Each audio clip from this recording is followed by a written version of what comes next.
Get sound tiles. Oh, because it sounds like shit. Sounds like fucking shit, dude. You Yeah. got to turn your gain down and just bring your mic, like kiss your mic. Yeah. Okay, you make You're the live. joke, but even that mwah was better. Also, I'm pretty sure we went live with you going, mwah. Yeah. Oh no. Oh. One Hey, it's day. been a minute since we've been here, and I'm still Jimmy, still frickin' queer, but people don't seem to understand what that means. They just say that I'm a big gay queen. Oh, Mr. Sun, what song am I doing? Sun, Mr. Golden Sun. Sun, please Please come on shine down our on- stream. Pause. Resume. Hi, everybody. Welcome. We're trying out some new tech stuff. We'll see how it goes. And if some of you are like, why are you late? It's because if you remember, I was melting down when it didn't work last time, and I did not try to fix it until today. But also, I've been gone with health stuff. So that's more of the reason why I haven't tried to fix it yet. And I will continue. The schedule going forward is going to be weird because of health stuff. And I need to adjust my sleep schedule to be able to accommodate some early morning medical procedure scans, sorts of things. So it's all just going great. How are you, Jovan? I'm chilling, man. I'm so sorry for calling you heterosexual earlier this week on Threads. I must have forgotten myself and just erased your very obvious queerness, So Yeah, I it's not apologize subtle, for erasing I apologize for that erasure. It's one of those things where it's like I'm in a heteronormative relationship, so to even a lot of queers, I'm no longer gay. Rather, I'm no longer bi. It's an unfortunate bigotry that exists within our own community.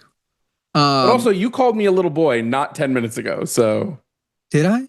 Yeah, I almost jumped through the screen at you. Not even gonna No, lie. I didn't. That's our Yes, you cat's did. name. That's our cat's Oh, name. is that who you were? That's a likely Wait, story. so you also thought I hissed at you?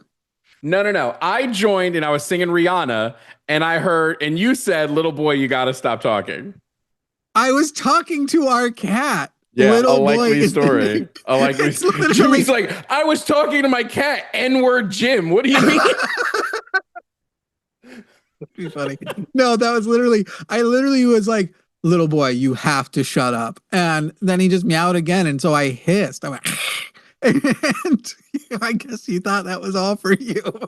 I did. I thought you were talking to me. I was very fucking confused. I was horrified a moment ago when you're like, you called me little boy not 10 minutes ago. And I was like, what? I hope not. Because look, I understand the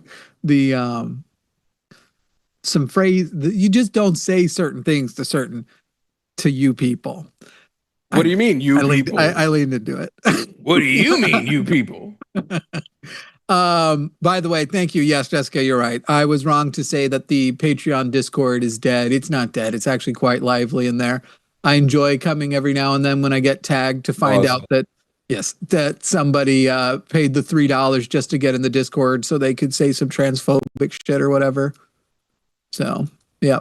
Oh, well, did not expect. All right. You know, when somebody posts, I was going to Threads, I was like, oh, one of my friends posted their engagement photos. Let me just click that real quick. That's sweet. And then it's just bikini on timeline. I'm like, all right, let's make sure there's no reflections in the TV and people think I'm just a pervert. Oh, yeah. I have to be careful of that because of a mutual of both of ours when I'm looking through Threads that I'm not looking. That I'm like, and I try to, like, because that's the other thing is like, I want to like be mutuals with people that I'm mutuals with, but I'm also like, I feel like when I always feel like a weird relationship with my friends that do SW. Yeah. Like, so I don't know why I'm censoring myself. We're only on fucking YouTube. So like my friends who do sex work, I try to be like, I'm not going to engage in that work for you. Yeah. Because I just feel like it's a weird line to cross when you already know someone and are friends with them. It's not like I'm going to your restaurant and like I'm like, oh, I'm gonna try some of your. No, it just always feels to me like a weird line.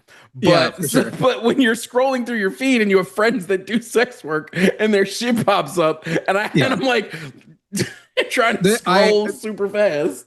Twitter's so much worse because Twitter it's full uncensored. It's just full on. It's full on. I mean, I'm not on Twitter really anymore, except for occasionally I have an account to go and fuck with people occasionally, but I don't go on there much. No, this is not a hoodie. This is a cloak. It's a comfort thing. It's just that giant stain on it. Oh, I got Got to assume it's comp. No, it's I don't know. It's not oatmeal. What would it be? Hey, babe, what do you think the stain is? Oh, you know what it probably is? It's cholestyramine. Mm. Yeah, Mm-hmm. probably my poop juice. Mm. Probably my poop juice. Poop juice. What are we doing? Are we just gonna like while we wait for anybody to call in? You want to just talk about the crazy shit that Trump has done since the last time me and you were able to do a show? I think that's exactly what I want to talk about. But let's go ahead and give him the number. Hey, MAGA, we'll take you. Take on me. Hey, by the way, is our video so crisp this time? Because this is part of the thing is we were trying to get an upgrade to our video quality. Could people tell us if they can already see that our video quality is improved? Because in theory, it should be. I don't see a lot of a difference. I'm going to increase my lighting, my light a little bit, just so that I have a little bit more light on me. It should be sharpness because our resolutions are no longer capped, which granted, we're both in half windows right now. So maybe people wouldn't be able to tell unless we were full windowed. Well, but you got to remember, most people are watching us mobile and we're going to be sharp as shit on mobile anyway, because it's smaller screen. Yeah, I think sometimes with like little details in the background, like they can probably make out your Pikachu a little bit better. Yeah, color saturation stuff has nothing to do with me. That's Jovan is very saturated because of all of the wild colors going on in his environment. That's you've just got high saturation. There's a lot of no. It's just the warm. Yeah, my lights are set pretty warm, so that's like half of what it is. Yeah, but let me do some adjustments on my cam. I built my own sound panels. If you want me to tell you how, they're awesome. I made my own. You can't see them because they're not a part of this set, but I made denim and flannel ones so that my walls just kind of look like a lumberjack. It's pretty good. It's pretty good. All right, MAGA, we think your president fucking sucks. He is a garbage person. He's a garbage president. And the best thing that could happen for Christmas would be for that little piece of flapping cholesterol to finally break away and become my hero. Academia. I don't want to lie for Christmas. How does this look color-wise to you guys? To me, I see it trying to counter the pink, the light blue, the yellows. It's just a lot of color. So it makes you look more saturated as a result. Let me change the color of the lights behind me. I don't want a lot for Christmas, just Santa to come for that guy. Krampus. Break off that cholesterol. I wish that heart disease would try. What if we do a green? What if we do a nice green? Nobody will abuse that. I mean, I hope they abuse it. I'm just thinking about, I think there used to be a subreddit dedicated to when people didn't realize they were essentially standing in front of green screens, and then people would go and change their background because it was yeah. I don't know why I messed with this. I had like perfect lighting. It was a day ago. Fine. Yeah, you looked like a stranger. Yeah, I don't know why I messed with it. There's being Jimmy, very saturated. Check your text. Right. Yeah. I apparently need to check. Oh, I think everybody can hear that, so everybody knows. Hey, can you confirm the name of our cat, please? Our cat's name is Jovan. And I am cruel to it. That was golden, man. 336-543-2101. Where's my MacBook? My little MacBook Air. Don't you have a user on that one? Could you do it from that? Your black cat stole it. That could be. Oh no, he's not black. He's gray. I'm gonna go and solve a problem while you solicit calls. Call in, people. I messed with my lighting and I shouldn't have. Now I'm getting annoyed because I had it like in such a good place. Okay, what if I go up on this, down a little bit like this, then down, and up with this, down with this a little. How's this look to the people watching?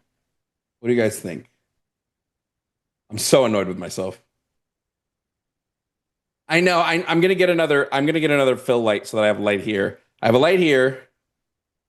I have a ring light that's doing fucking almost nothing that I'm getting rid of. And then I'm going to get a key light over here at 336-543-2101. Call us if you're fucking MAGA. Call us if you're MAGA and you want to get your ass beat. Trump is ruining the country, guys. Also, Christianity cannot be proven. Those are our two topics. Where are all my people? Why are my people missing today? Blue is better to TBH. Let me put it back to blue. Let me put it back to the blue. What about pink? What about pink? I like pink. If it's pink, I can make the cat ears a different color. I kind of fuck with the pink.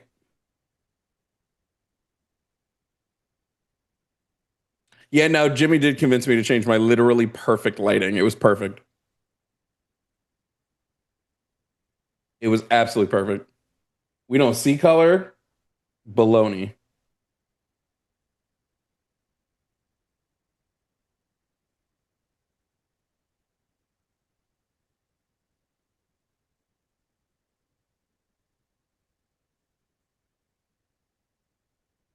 Pink is gay, so make it gay. No, true. Okay, I think the lighting's fine. I'll do some more tweaking like later in the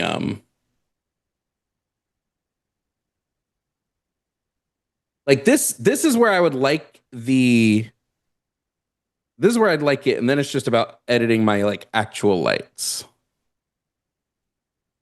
I make that cooler. Bring that up here. I make this a little warmer. Bring this up here. Okay, I like this. Whatever I did with the lights right now, I like it. I'm just gonna make this. There we go. Got it. Nailed it. Fuck yeah. He can sometimes be coaxed into meowing if he thinks you're gonna feed him mostly. Meow. Meow.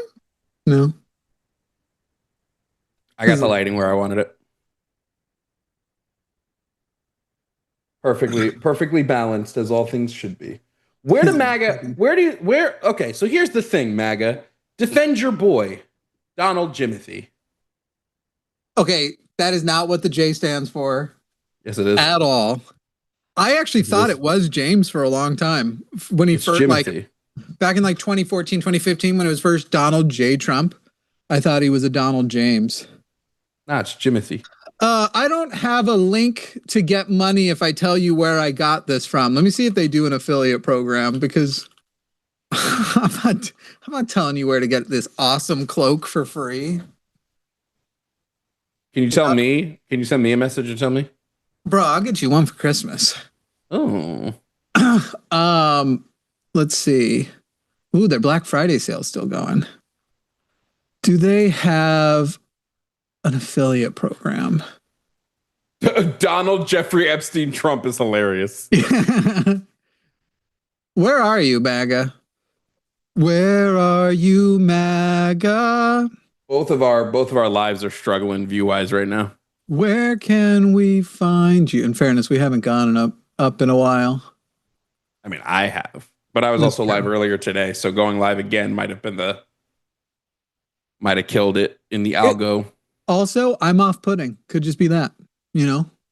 I mean, true, but like in the best way.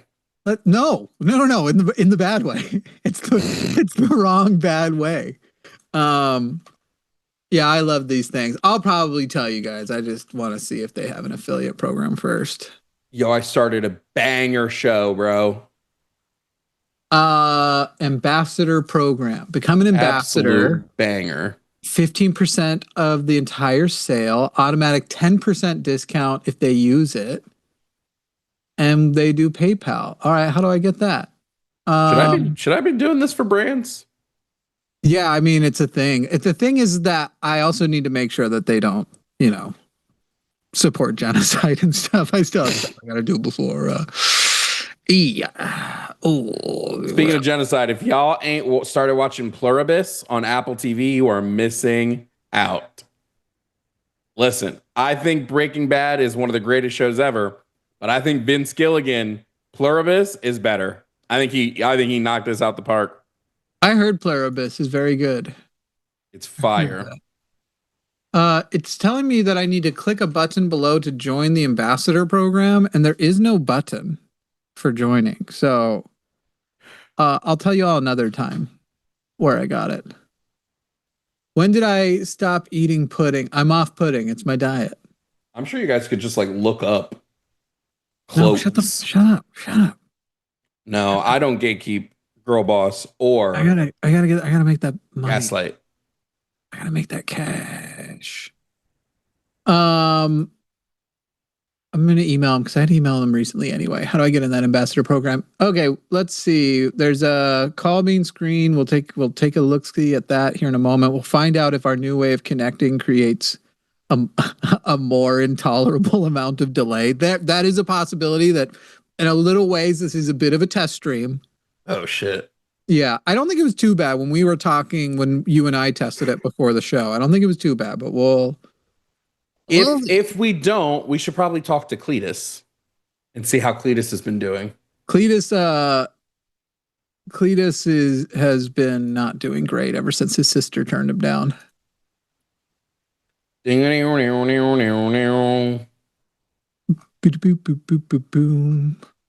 So what I've been asking MAGA mostly on my streams lately is to defend the release of the ex-president of Honduras. Dude, they don't, MAGA, you don't have any values. That's what it comes down to. Hey, producer, what happened to that call that was queuing up? Their audio was shit, and they said they were going to call back. Oh, okay, that's good. All right, let's see. Hey, I'm a creator too, and the audience asked where I got this. I need to try to get a hold of the people that do my headphones. I give them nothing but free advertisement. You know how often they talk about my headphones? And how often do people buy, do you think? I don't know. But they would if I had an affiliate link. That's what I'm saying. Plus you give them the discount and you get the 15%. Yeah, affiliate programs are one of the ways that anyway, I'm looking forward to the comment about supposed socialists, and yet here they are trying to generate capital. I love that. Somebody asked me what pluribus is, what's the premise of pluribus?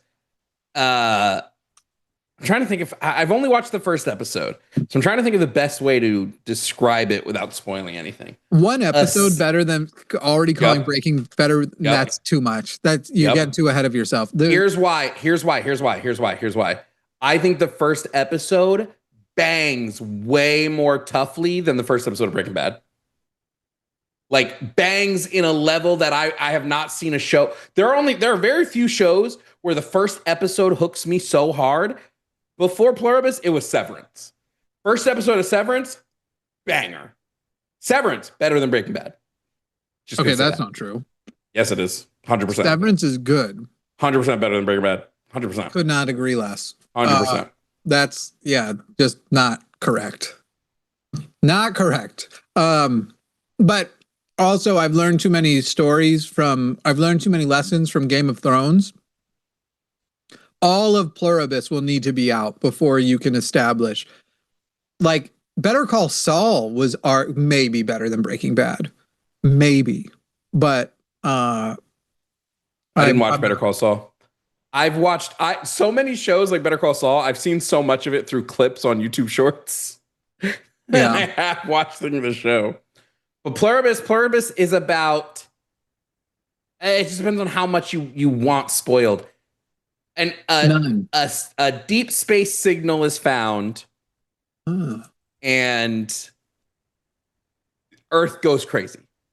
Dude, I wonder, did you hear about they found an asteroid this week? Have you guys heard about this asteroid, what they found on an asteroid this week? Well, they find an asteroid like every week. Dude, no. They found fucking glucose on an asteroid this week. That's ginormous. I think it was glucose. Hang on. This is from NASA from 4 days ago. The asteroid Bennu continues to provide new clues. Scientists' big question about the formation of the early solar system. So here's the thing. All of these fucking people, you can't have life because these molecules do not form naturally. So life couldn't happen. And now, like, some of the missing things, these sugars that are essential for biology in a gum-like substance, were found on the asteroid Bennu. And let's see. Although these sugars are not evidence of life, their detection, along with previous detections of amino acids, nucleobases, and carboxylic acids in Bennu samples, show basically everything you need for RNA, now having found naturally occurring sugar. It was 5-carbon sugar ribose, and for the first time, 6-carbon glucose were found. Basically, we've gotten now to the point where it's everything you could need. It's Bennu, not Binu. Galacia wrote Binu news. It's just funny. It just sounds funny.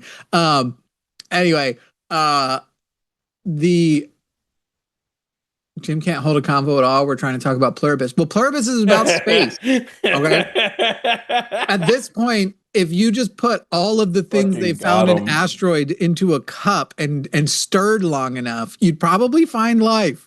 Not literally, that's an exaggeration, but yeah, everything needed for RNA has now been found naturally occurring off of Earth.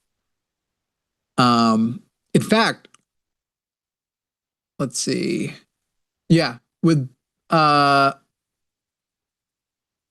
with phosphates. Yeah, in fact, you have most of the things you need for DNA even now. So this is basically undermines, this is a big deal to creationist apologists, because one of a creationist apologist who actually might have a small understanding of biology, the type of people who get a biology degree and then become creationist scientists for Ken Ham and stuff, a lot, like a huge part of their narrative that evolution isn't true or whatever, because you can't naturally form life, that abiogenesis is essentially impossible. A huge part of their narrative just got absolutely pooped in its pants. It had pants, it pooped in them. So that's where we are. Creationists, you're bad at thinking, mostly. And this is why we tell you guys Christianity can't be proven. Instead, what we've proven is space life. So sucks to suck, Christians. We are really doing a lot better. You know, another thing that I want to figure out the right way to focus on at some point, we do a lot of, does God exist? We do a lot of like counter Christian apologetics. There's a space in between. So like, if you just think about just like different levels. In fact, do this. Do you have something to write on? I have something to write with. Okay, well, that's half of it. I guess I'll just do it. Like, I think like, I want to put like, I'm going to start with, I don't believe in God, and how much distance I believe is between the belief in God and not believing in God. So I'm going to put like, I don't believe in God, and then just a little distance away. I don't think it's that far. Like, I understand why people initially believe in God. I understand I think they're falling for a lot of things, but a lot of things are working in against you. I believe someone in my chat said, "You won't be so smug when you're burning in hell." Guarantee you I will. Guarantee you I will be lit on fire going, "Woo, fuck the Lord." Also, it'd be like, bro, this is evidence. They couldn't give us this. It had to be like, but by faith alone. And just so you know, by doing the faith way, we're going to make sure most people get this wrong. And then I'm going to add to like, I believe in Christian God. I feel like we are, all right, so here's my little thing I drew. I feel like we debate a lot right here, the gap between, we debate about this gap between I don't believe in God and I do believe in God.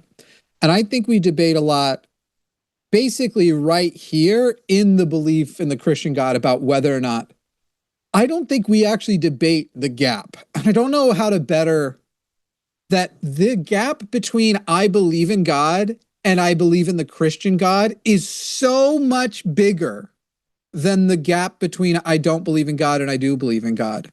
Like way, way, way bigger. In other words, the gap between Yahweh and deism is a much bigger bridge to cross. If you come in here and you have a good enough reason to be a deist, I don't believe in like a personal God, but I believe that a God had to be necessary for the earth or whatever, for life to begin or for the universe to begin. I believe there has to be a first cause. If that's your position, to then go from that to, and the specific God I think it is the Christian God, is such a more like, honestly, almost infinitely larger gap than just the like, I'm still feeling stuck with the cause and effect thing. And it feels like every effect has to have had a cause, even though we don't understand how those laws would have operated before the Big Bang.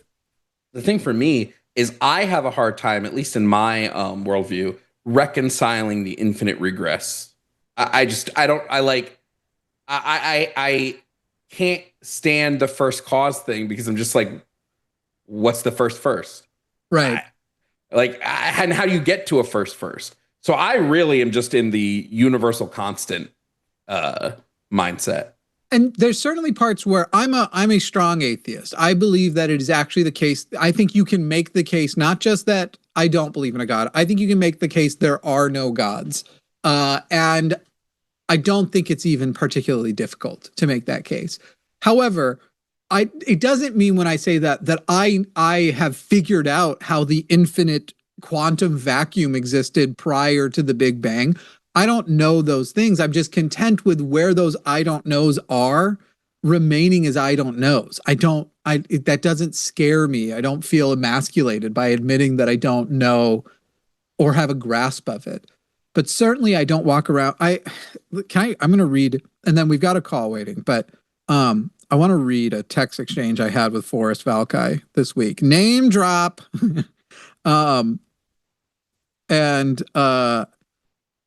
So I just sent him, because anytime I see something that's interesting, that's bio stuff, I'll usually send it to him. So I sent him this Reddit article from Damn That's Interesting, and it's of a slug that can cut off its own head and then grow an entire new body.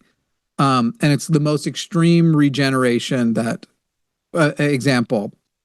And it's like crazy. It cuts off its head, its heart. It has to grow a new heart. It lives without a heart for a while. And then you'll see the new heart form, and it'll cut off its own head and grow a brand new body. So I sent him that, and then I just wrote, but Jesus doesn't want you to touch peepees. And he goes, if I remember correctly, that's the same slug that eats little atrophy things and absorbs their chloroplasts into its skin to make nutrients. It's the only photosynthesizing animal. To which I replied sanely, but don't masturbate. And then I say, so when we say that women have a right to autonomy, are we saying they have a right to decapitate themselves and grow a new body? And then I wrote, I know it's autotomy is the process by which it cuts off its own head. And I wanted him to know I knew that I was getting otherwise I knew I was going to get a long text correcting. No, it's not autonomy, it's autotomy, it's different. So I jumped ahead of it. And anyway, so then he kept sending me scientific facts, and I just kept writing back things like, do not do anal. Jesus says don't do it. Like with it boggles my mind that the more you can learn about this world, that specifically people would think that there is a God in heaven who cares if you touch a pee-pee. Like that's... He cares so much. He cares so much if you touch a penis that he will burn you for the entirety of eternity.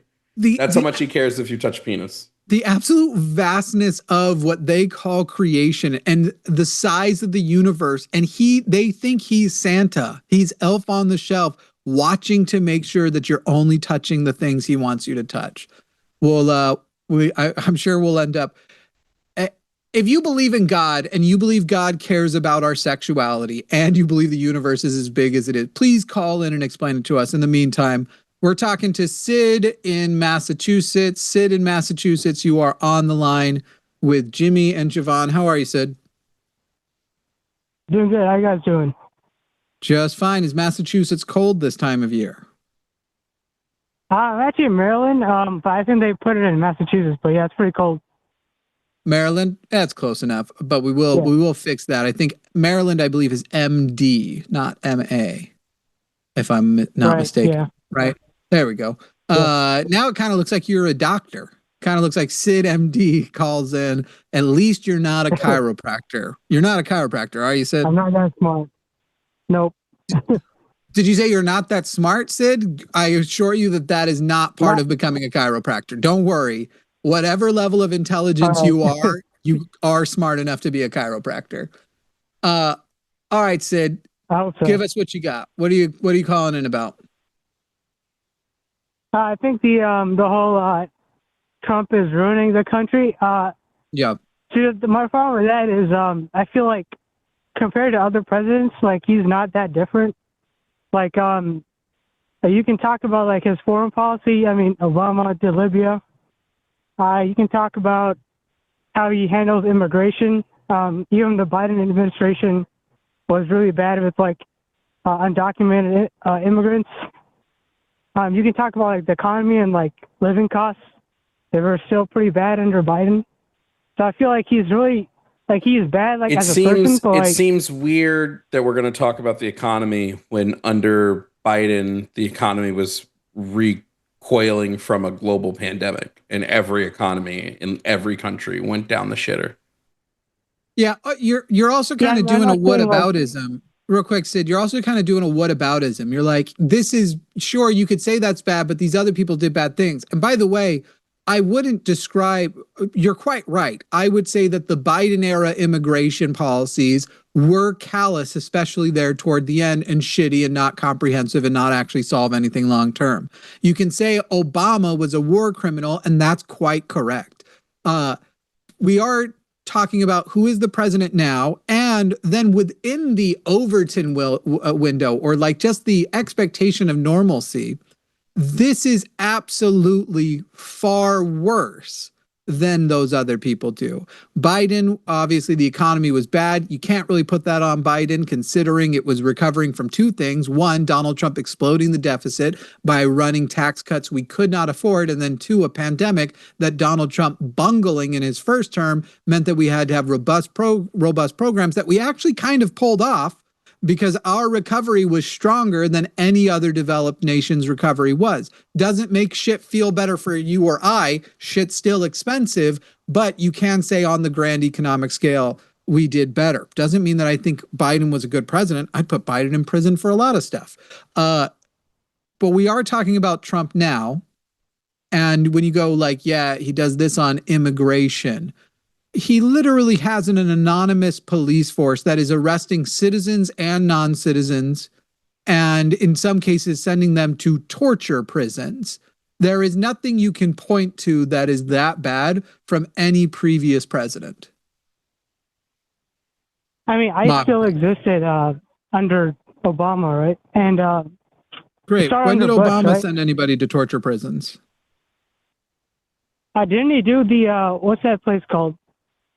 I think it's Abu Ghraib and the other place near Cuba. That would have been Abu Ghraib was under Bush. If you're wanting to talk about the foreign stuff, again, a war criminal, yes. We are talking about immigration right now. As far as prisons, though, going and using Guantanamo Bay, did he Guantanamo? What did I say? Guantanamo. Who cares? Yes, he did utilize Guantanamo Bay and was supposed to close it. Did he end? I don't remember if he held his promise to end waterboarding. Waterboarding ended under Obama. Okay. So again, yes, using the existing systems for not immigration, but you're talking about what they were calling was the apprehension of terrorists. He committed war crimes, as we've already agreed to. Now, immigration, you said Donald Trump is just like the other presidents. Give us something comparable to the way ICE operates now as previous, like presidents had previously. Go for it. Wasn't there like, I can't say off the top of my head, but I'm pretty sure like the amount of like border crossing, like interactions was like higher under Biden, right? Sure. And not at the end of his, now Donald Trump has gone crazy. So yes, border crossings have gone extremely low now. But at the end of his term, Biden's border crossings were down to what was under what was normal during Trump's first term. But yes, there was an explosion in border crossing because the world got shut down for a while. and there was no border crossing because of COVID. Then when it reopened, there was a ginormous surge of it. But border crossings, we're talking about the cruelty of the presidents. And also, you're talking to two individuals. If you want to go the border crossing ways, you'll now have to defend that border crossings are bad for America. Immigration is great for America. Illegal immigration, the worst thing about illegal immigration is the way we are treating illegal immigrants, not that they are here, quote unquote, illegally. Yeah, but like, and my issue is like, if we're talking about ruining the country, Donald Trump is creating a more authoritarian rule in order to get rid of immigrants, which I don't think is a good trade-off. I don't think you trade civil liberties for deportations. The economy is going to shit because of it. Our jobs reports are doing terrible until Donald Trump fired the people who calculate the jobs reports. And now magically, all of a sudden, the job reports are phenomenal. They're all of a sudden, the month after he fires the person, they're all of a sudden great. Huh? If I'm not correct, or correct me if I'm wrong, but I'm pretty sure like the labor report thing, it was falling under Biden too. Honestly, I think both of them were like post-COVID. Post-COVID, it was rising. Post-COVID, it was rising. Not talking about I'm talking about after COVID, like 2024. Yeah, Biden added jobs. Which again is one of those things that it's a technical metric by which we do measure. And so if you say that if that number is improving, then that president is better, you have to give them the technical win. But Trump, Obama, Biden, none of these people actually have made life better for the working person. Now more and more people are contractors with no representation, no unions, and we live in a gig economy, which they tried to sell us as this like super awesome benefit. And in reality, they were like, ha, ha, ha, we just got around giving you health care. Like, yes, more people are working, but they aren't working fulfilling jobs with good benefits. So, but again, by the metrics by which you are trying to put up whether or not a president is successful isn't necessarily what we should be measuring, whether it's, like you said, border crossings, or now what the unemployment numbers are, or even inflation. The inflation numbers right now, Donald Trump said he would make things more affordable. He hasn't. He is now lying. Do you have a problem with Donald Trump lying and telling you that groceries are now more affordable? I mean, I do, but like all politicians really lie. I know you said it's like a whataboutism, and that's probably true. But like the question was ruining. So we shouldn't be upset that right? Donald Trump lied because all other politicians lie. Right, Trump wasn't he supposed to be draining the swamp of people like that? Wasn't that the whole thing? By the way, when politicians succeed at doing something, you're a conservative. When politicians succeed at doing something, they may lie about how good it was, but they won't full on tell you. Obama took a lot of credit for Obamacare, even though Obamacare fucking sucks and was destined to fail because it didn't have a public option in the first place.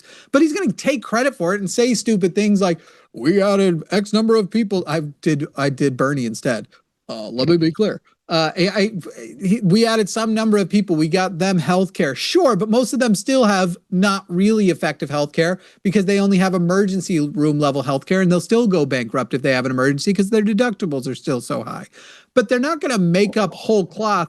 He literally was pointing to Walmart's holiday bundle and said last year it was $55, or these numbers could be wrong, but it'll be the same theme. Last year was $55. This year it's $45. Boom, that's proof. And then when a reporter pointed out that this year's bundle comes with fewer things and a lot of the products have been replaced with the cheaper, generic, great value Walmart products, he called her a liar. And she was right. So you're asking, like, how is Donald Trump ruining the country? He's ruining it by doing whatever he wants, expanding tyrannical executive power, meaning that future presidents of any party have a disproportionate amount of power that they shouldn't have now. He is changing the norms. He is promoting this, like, don't have empathy for people because we call them illegals. So torture is acceptable for them. He's pardoning drug lords, but murdering alleged drug traffickers in boats off of out in, by the way, in our seas, like potentially starting wars with people that we are land connected to. That the ability, the fraughtness of that war is much worse the man is doing, you're asking us to answer for how is he ruining the country. All I have is answers to that question. I don't have answers for how is he helping the country. Do you, Sid? Yeah, I think you raised a lot of good points. Can I have just 3 minutes uninterrupted, please? And potential. I mean, if you're making good points, here's what I'm going to tell you, Sid. If you're going to start listing off things, we're going to interrupt you because we're not going to let you make like 30 points in a row. But if you want to try and make a comprehensive point, we'll cut in when it's necessary. But no, I'm never going to commit to 3 minutes uninterrupted. That's an eternity on the internet. All right, give me 2 minutes. 1 minute. How about you just start and trust that I will only interrupt if it's the right thing for the show to do? Your name is Jimmy, right? Correct. Jimmy? Yep. Gotcha. Give me just some time with Jovan for a minute. So yeah, I'm actually not a conservative. I'm actually a communist. Do you remember Jovan, the washing machine dude? Sid, why did you call in as a conservative? Give me a quick second. No. I'm not going to give you a quick second. You don't get to come in and admit you lied to get on the air and then still get to say whatever you want. So why, Sid, did you call in as a conservative? Because I tried to call in last time, and I was trying to get in, but he didn't let me on. And So now I've muted you because all you've basically admitted to us, Sid, is that you called in with something that we don't want to do the show about, with something that isn't the topic, but you would like, this is why you were trying to ask me for like a commitment of no, Sid, I don't care what your next point is. Fuck you in your fucking face. I don't need fucking people calling in pretending to be conservatives. We want to talk to actual you basically just ruined the last 10 minutes for everybody who's fucking watching. And that's my job. I can ruin as many minutes for the audience as I fucking want to because they can leave. But for you to call in and fucking fake it and hold our attention and shit is so fucking disrespectful to the people here. And by the way, I can't do fucking shit with this now. What do I do? How do I put this clip up? How do I put this clip after and be like, a guy pretending to be a conservative fails? At 11, Jimmy sucks his own dick. Fuck you in your fucking face, Sid. Fuck off. I mean, that second part definitely could get some clicks. That would do okay. All right, look, that would get some, if only out of curiosity. But literally, what a disrespectful fucking thing you've just done. And now you're going to go off with your feelings, sort of like, how could they do this to me? How could they deny me that time I got on the air? That must mean I'm entitled to some amount of fuck you, Sid. Fuck you, fuck you, fuck you. God damn it. I am the only person who I let ruin the show. I don't even let Jovan ruin the show. He's not very capable. I've tried. You're bad at it. You're bad at ruining the show. I've put the work in, but it hasn't bore fruit. You know who's actually genuinely bad at ruining the show for other people, but can easily ruin it for me? Forrest. Forrest ruins the show for me all the time. Can you guys tell who Jimmy's in love with yet? Have you been able to? Forrest is one of my best friends. Forrest is family to me, okay? And oh my fucking God, Forrest, he can ruin a show for me and I'll be like, can we please get back on the topic? Can we please? But the whole audience, then when I get in and I'm like, right, but today's show is about this, so let's get back to that. The audience will turn on me and be like, no, let Forrest go. Let you know Forrest what's funny? go on about the other topic. I'm really good about doing that to Forrest. I will get Forrest just so annoyed because you know how I will take a stance on something really crazy and I will hold firm. One of them being soup has to be hot. Me and Forrest got into like a 15-minute exchange about hot soup. I don't know how it came to be, but my stance ended up being soup is about the way it's contained. And if soup is on the floor, it's no longer soup. I don't remember how we got there. I'm very interested I actually want to get into that here in a second. Let me start a poll first. MAGA, are you here? are you here? And then go ahead and respond to that. Let's get the MAGA people calling in. But that there's a bunch of MAGA. There's a bunch of MAGA pussies on my stream that are too afraid to call in. Dude, here's the thing. They're kind of all pussies. Do you know what I mean? Like they are. We are Charlie Kirk, but we won't debate shit. We carry the flame. I don't care. That shit bangs so hard. You know you won't get copyright struck. That shit is full AI. You ain't getting copyright struck for that shit. That song bangs so hard. I hate that I agree. Because here's the thing. I don't know about bangs, but clearly it's stuck in my head. Okay? All right, let's talk about soup. So what is gazpacho? Gazpacho is a gazpacho. It's not soup. So is it that for soup to be soup, it has to have at some point been hot, or it always has to be hot? When soup is hot. Okay. Soup is hot. I hear that. If I'm eating a hot bowl of soup, I'm having soup, right? I leave the soup there. I talk and oh man, I forgot that I'm in Denver. It's cold out. We're on the patio. Shit. My chicken tomato soup has probably chilled, and I take another spoonful of it. It's cold now. If it gets cold, I'm not going to say that it's not soup. Okay. But like making a cold soup is not a thing. Okay. Make a hot soup. If there was hot heat, if heat was a part of the process of creating it, and it is contained in a container of some sort. Yeah. Then it's a soup. Yes, then it's a soup. If soup hits the ground, it's no longer soup. Okay. So now I don't remember why I had that stance, but it made sense in the moment. My follow-up question would then be, is gazpacho soup ever cooked? Gazpacho is a gazpacho, not a soup. Is gazpacho cooked? Gazpacho, there's a bunch of different ways to make gazpacho. There's a bunch of different recipes. Okay. So it's not a soup, it's its own category. See, the interesting thing with stew. Stew is not a soup. Stew is a stew. The thing about a gazpacho to me is I've seen the way like they make professional vegetable soup with the blending and stuff. And to me, gazpacho and like the professional vegetable soup that you get at like a nice restaurant or whatever, where there's no chunks. It's almost applesauce texture. They're the same except for heat. So Soulsteria, was that my argument that when soup hits the ground, it's a mess? It's no longer soup, it's a mess. Was that my argument? Because that's so fucking funny if that was my argument. We do have a call being screened. Hey, MAGA, we will let you make your case. All you have to do is be better.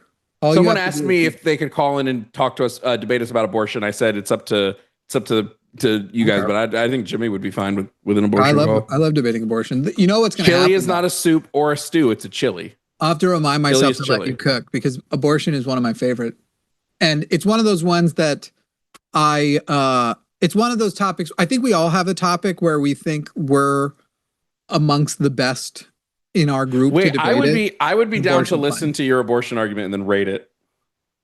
Well, I have to respond. I haven't responded to a producer. You know the lady who runs like one of the biggest pro-life group, Abby something. Is that her name? Yeah, I don't remember her name. She wants to debate me on her podcast, and I haven't responded to her producer yet. So I need to respond to her producer. I'm just gonna write MAGA can't debate. There's no such thing as a chilled soup. Soup by its nature is hot. Unless it had been chilled. Like you can chill it, but like you have to reheat it to eat it. Well, you don't have to. You don't have to, but I mean, like, you know what I'm saying. You get what I mean when I say that. Now, what is a cream? A cream of chicken. Is that a soup to you? Cream of chicken. Is that a soup? Cream of chicken soup. Or is it hot cream? But I wouldn't call cream of mushroom a soup. You wouldn't, but it is. I would call it cream of mushroom soup. I would just call it cream of that thing. I feel like I've figured out how to challenge you more than... Is cream corn a soup? Well, that's a good question. No. And so now I think arguably if you added enough cream, it maybe becomes one. I think we've got to have a proportion of soup to, let's think, do the vegetables have to float in a soup to be a soup? And does corn float in soup? I think it does. See, I don't think cream of mushroom should be considered a soup. I think have we not talked to Micah? All right, Micah in Texas. Micah, have we ever spoken to you on the show before? No, sir. So, Micah, it says here that I guess you maybe even identify as an abortion abolitionist. Is that correct? Uh-huh. Here's what I think we do. Oh, we didn't do that first. Oh, I'm sorry. You both said at the same time what? How old are you? I'm 26. Okay. Okay, here's what I think we do. I think, Micah, you go against Jimmy for 10 minutes. Then you go against me for 10 minutes. Then you say which one of us has the better pro-choice arguments. That would mean that first of all, if he loses, he's going to think the person he won more against was better. Micah, do you have any kids? I do not have any kids. Excuse me. Do you live near Austin? Are you getting hit by the hydrogen sulfide? I don't live very close to Austin. Well, yeah, not very close to Austin, like an hour away. Yeah, it's maybe in the same zone because I'm not that close to Austin either, but kind of. Have you noticed that like the area smells literally like lit farts the last 36 hours? It's because there's a hydrogen sulfide oil thing happening. These freaking I had no idea. That's crazy. Yeah, it's awful. It literally woke me up last night. I couldn't sleep because all the air just smelled like fart. All right. So you don't have any kids. Wow. Do you have a girlfriend? Are you married? Nope, not married. Don't have a girlfriend right now. Okay. Between girlfriends. Very sad days. Are you straight? Uh-huh. Okay. Have you ever gotten anyone pregnant? Nope. Just curious. All right.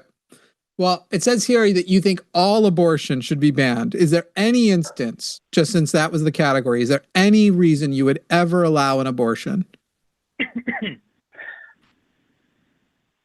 Well, it depends on how you're defining it. Do you want me to give you like my super quick stance on abortion, or like a 1 minute stance?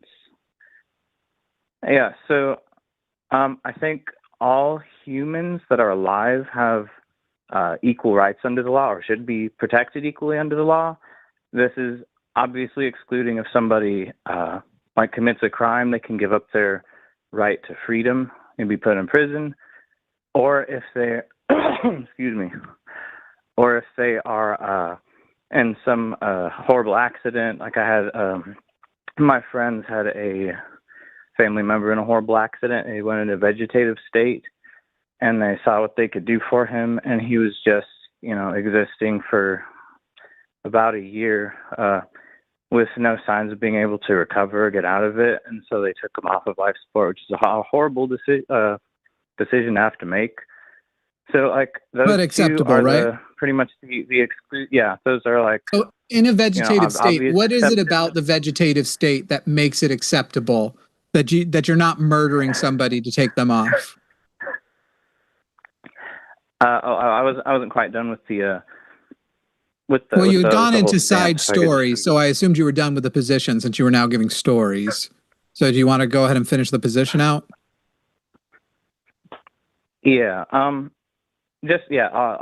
humans that are, everybody that's a human that's alive should be protected under the same laws should apply to everybody equally. And so since life starts at conception and it is a human, I just think that the law should apply to them like it does everybody else. I agree. It should apply to them as it does apply to everybody else. So, for example, Micah, let's talk about how the law applies. Let's say my liver is failing, and if I connect myself to your body can keep my liver healthy. Are you hitting a bomb? What's up, coughing? Can we get past this? This feels like the start of the zombie apocalypse. Why? Sorry, I'm done coughing. I just got a hot drink out, so I'll be good. Okay, it's not a soup, is it? Nope, it's not a soup. All right. So if I needed your body to live, do I have a right to hook myself up to your liver and have your blood filter my blood so that I won't die? Like forcibly? No. And if, let's say you consent to it, do you have the right to cease your consent at any point? Oh, I mean, I guess in the hypothetical vacuum, yeah. Correct. Practically, I guess they'd be like, hey, you can't do that, but yeah. So as a human, I actually don't have the right to live at the cost of another person's body, even if it won't kill the other person, even if it just inconveniences the other person. That person at all times is allowed to withdraw the consent of giving their body to support mine, correct? Yeah, in that circumstance. Is this kind of like the violinist argument a little bit? Kind of the same vein? This is the autonomy argument. You don't know individual, regardless of where, and by the way, you've already given up another exception that I think undermines your point too, but no person has the right to another person's body, period. And so whether that is a little fetus, a little zygote, a little embryo, doesn't matter, or it is an adult, if you do not want another individual parasitically subsisting off of you, you always have the right to terminate that. Now, you also mentioned that a catatonic state would be another way, or a vegetative state would be another thing that would be fine. It occurs to me that the reason why, and you can tell me if this is incorrect, but the reason why is if a brain is not active in a certain way, then a person isn't really present. There isn't an actual personhood there. And that is true of over 90% of the aborted fetuses, of the people who get abortions. It is before the brain has had that moment of kicking on. It is no more aware that it is alive and no less potentially going to be a human than any individual sperm in one's balls. And so to sit there and go, it's okay when something hasn't had any brain power over here, but not this individual that has no experience, that has no expectation, even if you didn't believe in all abortion, which I am pro late-term abortion even, and can easily defend it, you don't have a really great way for the early ones. There's a lot to go through. Yeah, so I assure you I was wrapping up and can tell you when I would like to finish speaking. Oh, yeah. You can go ahead, sorry. I'm now finished. Epic. All right, so you asked me that hypothetical. Do you mind if I ask you a hypothetical? To kind of, it'll show you like how I'm thinking through it. So imagine you have a vacation house in Hawaii and an annoying squatter gains squatters' rights, right? Like they stay there long enough and now you have to let them stay there because the state says you do. Now, should you have to feed that person? Like be forced to go buy groceries and make food for them? No, but also you are sitting here and you are offering a hypothetical that is not a one-to-one hypothetical. Micah, you are offering a hypothetical that's not a one-to-one. Yeah. This isn't life and death. This isn't a person subsisting off your body. So this hypothetical that you are giving. I'm gonna show you how I think. I was just showing you how I think. I'm not launching this as like a one-to-one hypothetical for years. I'm just showing you how. It's not even a 1 to 40 hypothetical. It's totally unrelated. You're talking about a person getting a right from the government policy to your property because the government has failed to do what they should be doing, which is providing housing for the poor. And the government, by the way, should provide food for that person. But no, you as an individual would not be required to feed somebody squatting in your house. Yeah, that's fine. So you said that you should not be forced to feed them even if the government says you have to keep them in your house. But my question is, do you believe in child neglect laws? Because you shouldn't have to feed a stranger staying in your house. Should you have to feed your own children? A child has achieved personhood, so yes. Okay, so by the way, there are also regulations and rules and things that people do around if you have a pregnancy that you do intend to take to term, there are things that prevent you from doing things like doing meth and drinking alcohol. Yeah. So but the point that the hypothetical is illustrating was that there are different laws around how you treat children, your own children, and how you treat strangers. Incorrect. And so at 18 years old, your own child no longer has the right to be fed by you. You can no longer be held for neglect. Yeah, you are describing the autonomy of adults. Children are different. And by the way, you actually do have a right to stop feeding your child. Did you know that? Do you know what process that is called? What process is it called? Adoption. You can put your child up for adoption. You can give your child to the state. You absolutely have the right to stop giving children. You have the right to stop feeding and having children subsist off of you. Okay, if it let's say it takes 3 days to process everything, and they stay at your house for 3 days, should you be forced to give them water and food? You are, again, not making a one-to-one. But yes, if a child is in your care and you have water and food and you don't, or if a stranger's child, it's funny how you have to make up such an extreme hypothetical, since a lot of states have the firehouse things. You can literally just drop the baby off at a firehouse. But yes, in the meantime, you should do everything you can if the state is failing. Whether or not that should be the law, when it comes to adults, would be different. But when it comes to children, we as a society have sort of a social contract with children to making sure that they are taken care of. Well, then, I guess my next question is, do you think there should be child neglect laws? Yes, because children have achieved personhood and you have accepted responsibility for the child. Again, these aren't... Okay. I think it would be helpful if you told me, when do you consider somebody to get personhood? When they are born. When they're born? Mm-hmm. So I know this doesn't happen, but hypothetically, do you think it would be like morally acceptable to abort like a week before they're born because they haven't achieved personhood? Like, do you view them as like humans that have rights or no? There are babies that are aborted a week before they are born that are completely and utterly moral to do. Whether or not it is a week away or not does not automatically make it moral or immoral. It would be around the time. But also, whether something is moral or immoral does not designate whether or not we should abolish it. There are many immoral things you can do, Micah, like defending, for example, taking autonomy away from women that I don't believe should be illegal. Okay. What do you think gives somebody personhood in your opinion? I already said being born. The birth thing. Being born. Well, I mean, like past just like going through like being out of the womb and being in the womb, like being in a location surely can't be like what literally makes you have personhood. So I'm wondering what past that. It can literally being born. Being born and you no longer are connected via umbilical cord. You are now your own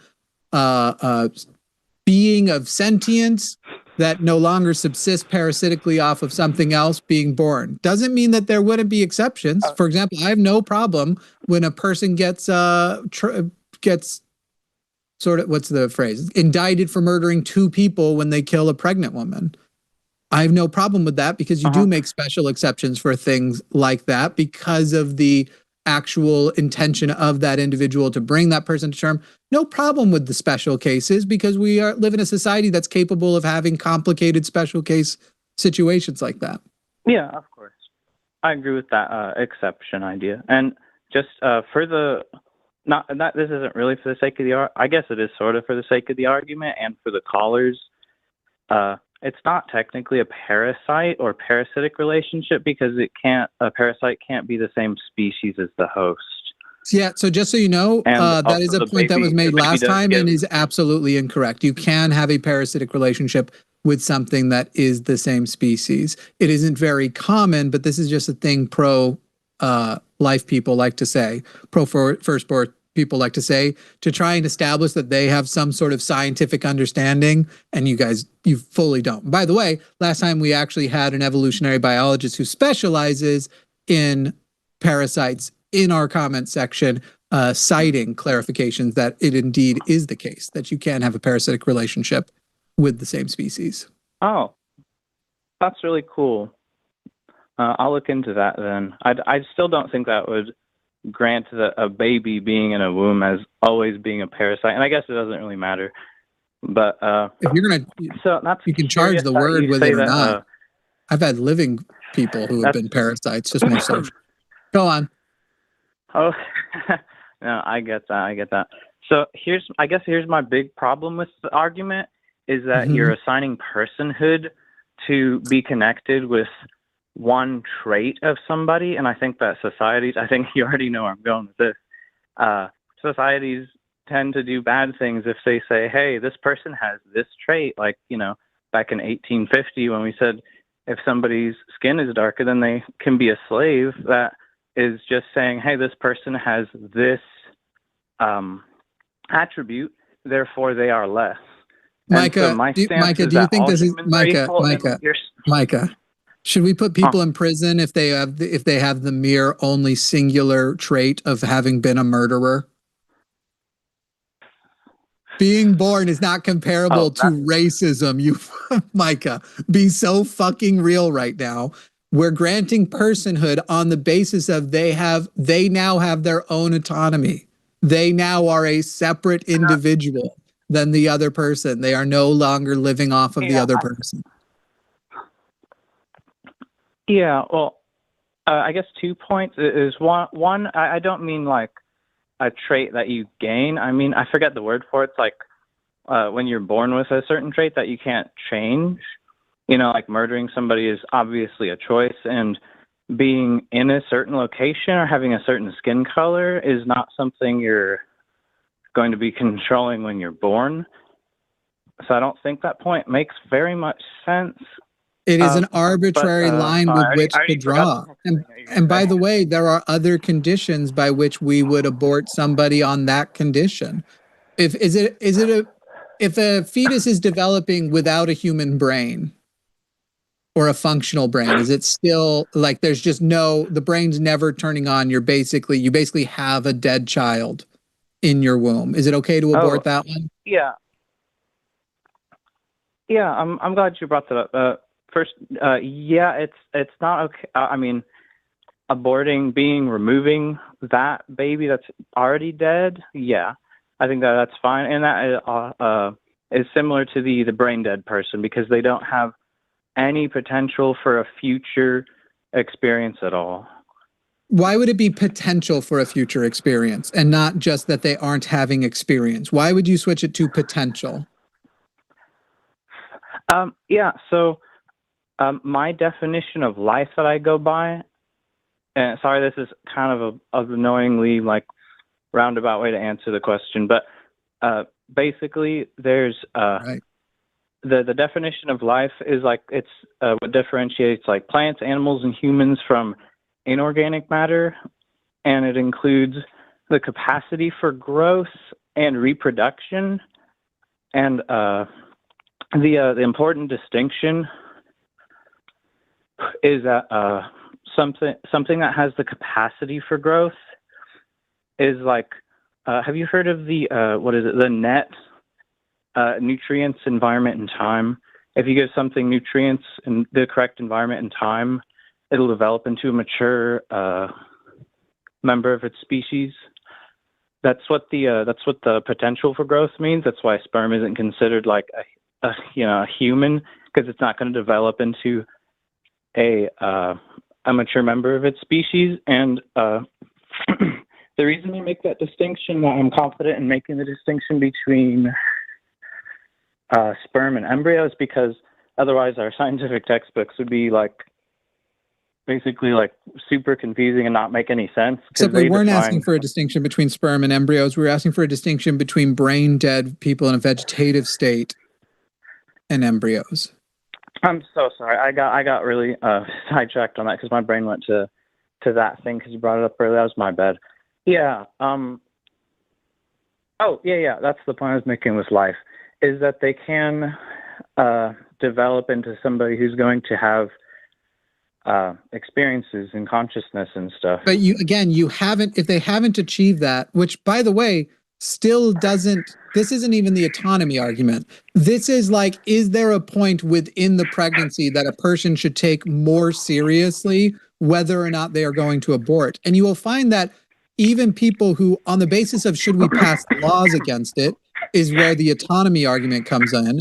When a person should get an abortion, or if they should consider an abortion, clearly most individuals do agree that the earlier is the better. Can you please, whatever you do with the mouth noises, if you have to do this much, mute yourself. I don't know if you're hitting a bong. It kind of sounds like you are. But maybe a different time would be the time to get high than when you're trying to have a conversation. No, I'm sorry. I just had strep throat a few weeks ago. I didn't realize it was still affecting me. I can hold my phone in a different way. So and what was the bubbling noise prior to the coughing? Also strep? Oh, drinking hot chocolate. Oh, okay. So that sounds just, and then that's the hot chocolate post strep thing. Gotcha. All right. Well, it must be delicious. Yeah, dude, I'm so sorry, man. Yeah. And just so you know, I'm totally buying it, and you're totally getting away with it. So back to what we're talking about, whether we should pass a law is already on the basis of what we already talked about, autonomy. People already have the consideration. It is a big part of why most abortions happen in the early term. Your potential for life thing is a mere philosophical position, and it's great that you hold it that way. And if you're ever pregnant, feel free to consider it about whether or not you're going to abort something. But whether it is a moral atrocity, comparing even the sperm to an embryo, a non-thinking, non-experiencing thing that has no sense of existence nor expectation for their existence to continue, to terminate that and never let that spark ever turn on, seems to be not even just moral or immoral, just amoral. It is nothing. And there is no position you have other than because you like the potential argument to say, therefore, you must stay pregnant with that flesh rock in your belly right now and make sure that it gets to somewhere and support it as, and by the way, we're going to put a lot of effort into making sure you have no other choice. But once that baby is born, fuck that baby. You're not allowed to let it starve, but we sure as fuck don't care if it does. It's not at all appealing. But again, if you're calling to talk about banning abortion, but you're making about a moral argument of when you don't think it would be good to argue when it's a legal argument. Do we ban it? And on the basis of autonomy, the answer is no. No human, even if they had personhood, which a fetus does not, even if they had personhood, has the right to subsist off of the body of another human being. And terminating that subsistence should not be made illegal. Okay. Can I, is it my turn? Yes.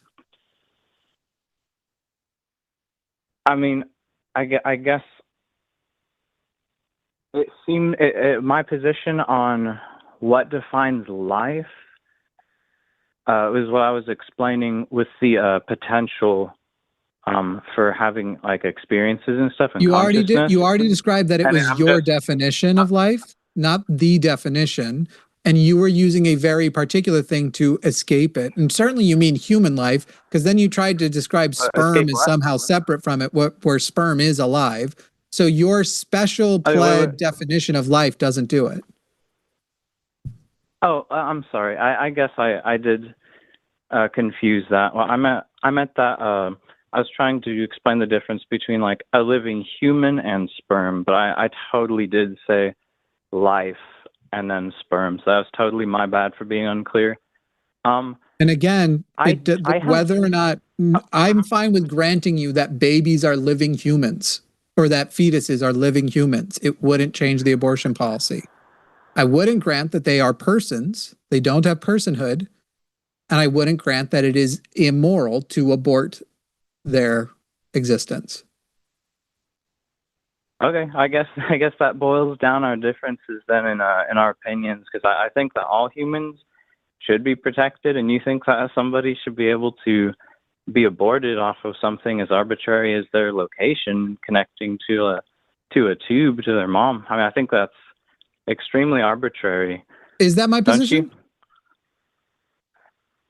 Yeah, you said abortions happen a week before pregnancy and they're perfectly moral. And actually, that's not what I said. And this is how I know you're high. Whether it is a week before does not make it moral or immoral. I also described to you that we have a difference between a legal ban and morally when it is acceptable. I am one of those individuals who would hope that a person would consider the sentience of their fetus. I don't get to have an abortion. I have no uterus. But I would hope that an individual would not have an arbitrary abortion. The good news is they don't, and doctors won't perform arbitrary abortions. A late-term abortion of a viable fetus is called delivery. They just deliver the kid. Okay? So I am of the position, as far as the moral thing goes, that if you have a sentient fetus, that you should try and make sure that it reaches personhood, that it is born. We are talking about the legal standard. An abortion that occurs 1 week before, because of why doctors do abortions, and because of how people feel, having had a child in them for now 8 months and 3 weeks or 44 weeks or whatever it comes out to. I forget the numbers offhand. People are going to roast me for that. The reason that happened at 1 week, I'll go so far as to tell you, Micah, most abortions that happen 1 week out are probably extremely moral, because they are probably being done for the sake of the fetus that is about to suffer terribly, more so than for the mother. They are most often the case that it has been discovered this baby is going to be born without kidneys, which will cause blood to back up into the lungs, and they are basically destined, as soon as they no longer on their mother's life support, to be delivered and then drown on their own blood and only know an existence of suffering and then die.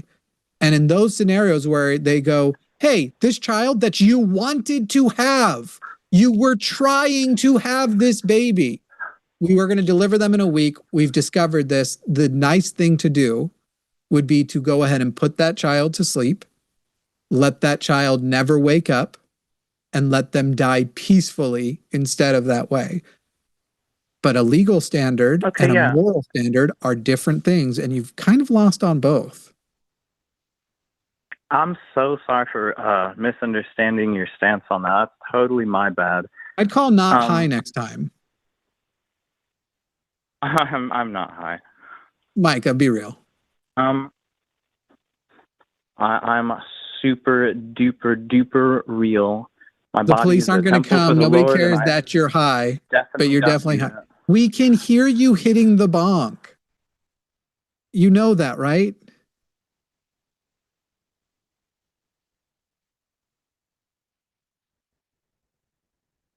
You giving up?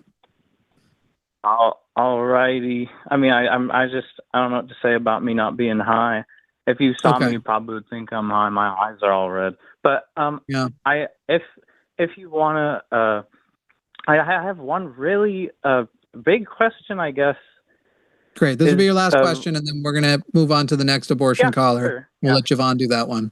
Yeah. And thank you so much for letting me call. This was really fun. A blast. You were saying, I don't want to misrepresent what you're saying, but you said something about you don't think it's did you say something about it not always being morally good for somebody to do a late-term abortion, like a really late abortion that kills the fetus? I said, to my tastes, it would be immoral to have an arbitrary late-term abortion when delivery was available, but these aren't things that really happen. And a moral argument and a legal argument are totally separate.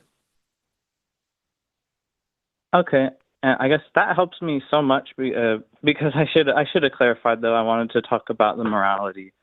So I guess I'll clarify that if I talk to people about abortion. So sure, if you call in and you say abortion should be banned, we're going to think you mean on a moral ground. And by the way, abortion should be banned even, or a legal ground, even on a moral ground. If you were making a moral abortion should be banned. The category of abortions that I said could potentially be immoral are extremely few. Most abortions, there is no morality or immorality to them. They are. It is totally my amoral. Question is, go on. Sorry, I didn't mean to cut you off. My question is, why do you think that those would be immoral or not to your taste? Again, because I'm a humanist, and there is something about the sentience. You have a sentient human that has begun, that has the potential for suffering, and sort of what you were describing earlier. At this point, the difference of their location does seem arbitrary if that individual could live outside of the womb, which is again why nobody does that. If you need to have an abortion a week before birth with a viable fetus, that abortion is called delivery. Okay, but you still think it like should be legal to? Correct. I don't think that the government should be in between you and your doctor. There are already things that prevent doctors from performing arbitrary abortions. So keep the government out of it. So your stance is that at the late term, there could be something that is sentient, that feels pain, that is somebody's child, but because it is in a certain location, they can kill it? I don't know how to keep doing it. I can't clarify any more clearly than I already had, and I'm recognizing that it's because you're too high to get it. So goodbye, Micah. We're moving on. That's fine. Thank you for having me.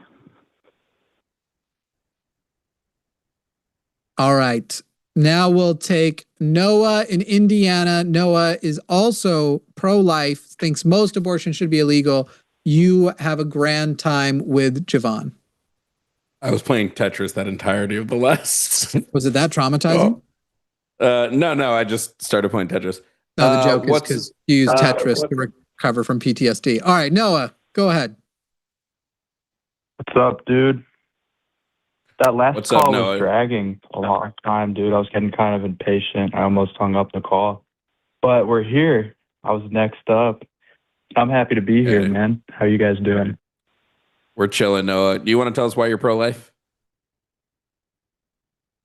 Yeah, so, I mean, I guess I don't think that it's good to have an abortion when you could not be a degenerate and get pregnant and then have to kill it the next day.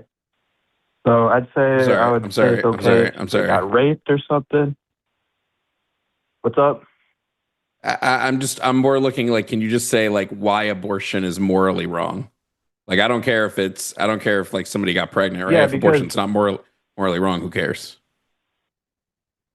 I'd say it's morally wrong if you don't have to, you can take the plan B, you can take responsibility and not have the baby and have to kill it. You know? You just Great. The last call was dragging. Just real quick. The half of abortions that happen due to failed contraception, right? The 54% of them, right? Due to failed contraception. Were those people not taking responsibility while they were having sex?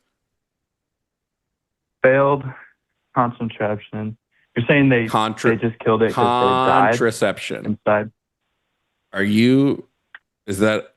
I'm getting bottom of the barrel here on my abortion calls. Failed. Do you know what contraception is? Okay, no, explain it to me. How can you have a stance on abortion? You don't know what contraception is? Birth control. I'm saying birth contraception. Okay, so they have that takes out 50% of it. Okay. No, 51% of abortions are from people who used contraception. 51% of abortions are from people who used contraception, but it failed. So were those people being responsible or not? No. Or yes. Sorry, they were being more responsible. Okay. Okay, so if they were being responsible, then those 51%, those 51% of abortions you're okay with because they were being responsible. I'd say they could still take sex more seriously, you know? What's more serious than using contraception?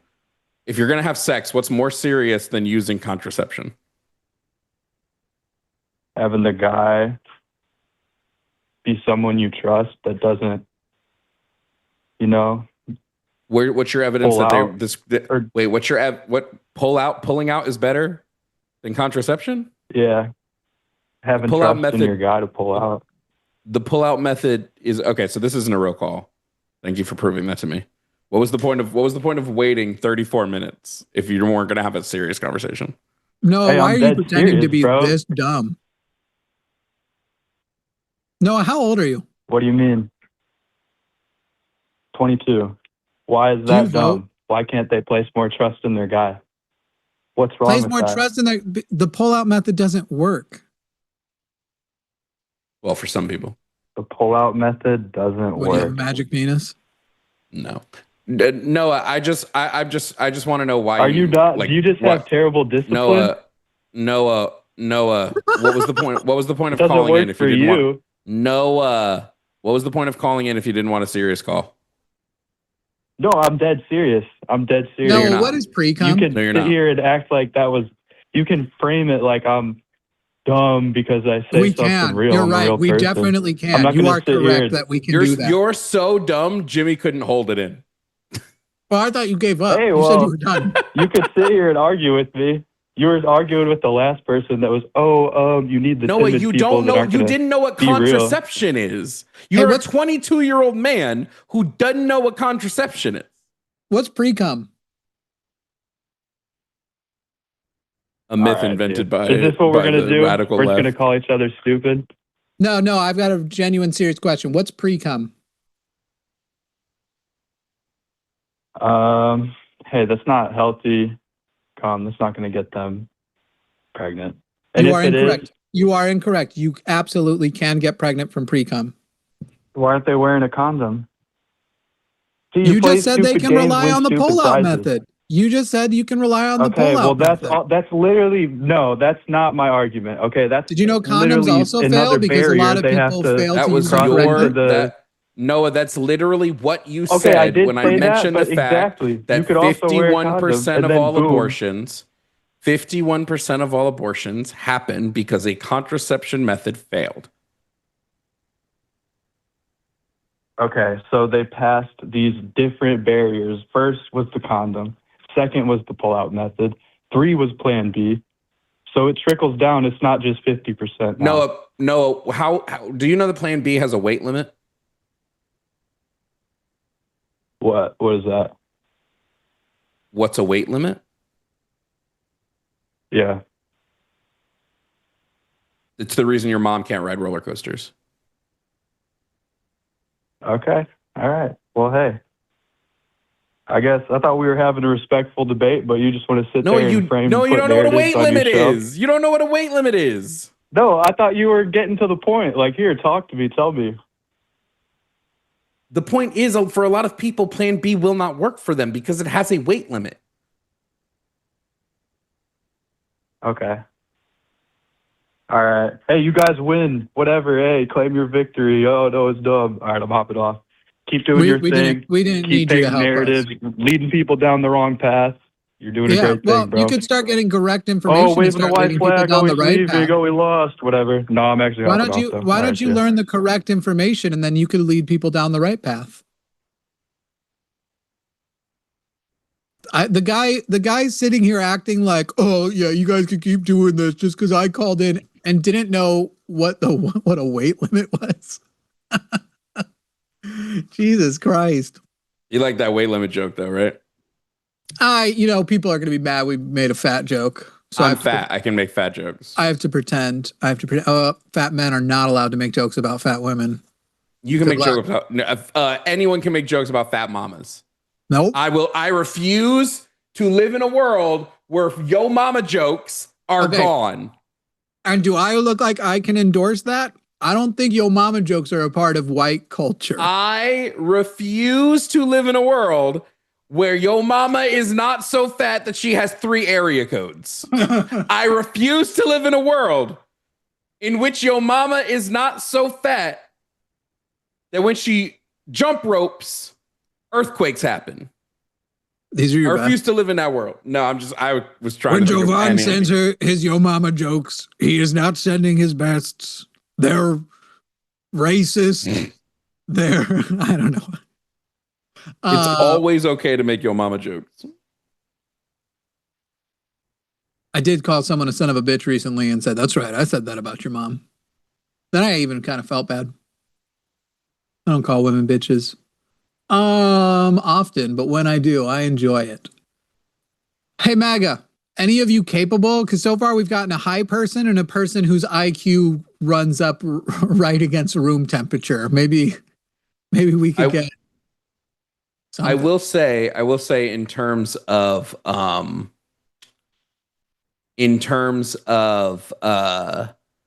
Jimmy's abortion debate, I disagree with your personhood stance.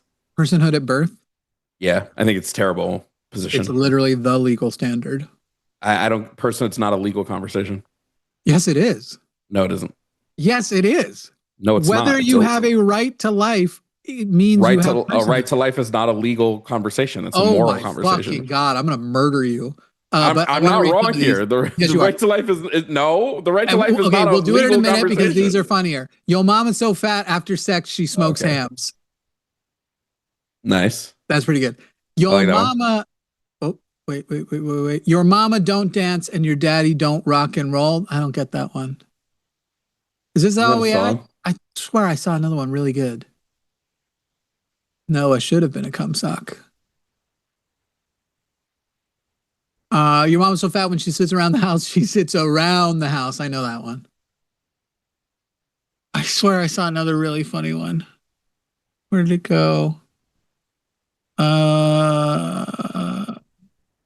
we not rewind in vertical? Trying to rewind like 30 seconds is it possible in vertical? Rewind chat? Chat, you just scroll I think up. The video. We're gonna be going out there. We actually would have done it by now if my health stuff hadn't popped up. Do what? Someone said you're an idiot. Plan B's over the counter. There is no wait. That's pretty good. That's really good. Mm-hmm. I know I saw. Did somebody's get deleted? I know I saw another one, but I can't find it. All right. Anybody else got some good ones? Your mama's so old. She has another entry. Oh, I'm not reading that one. That's racist. I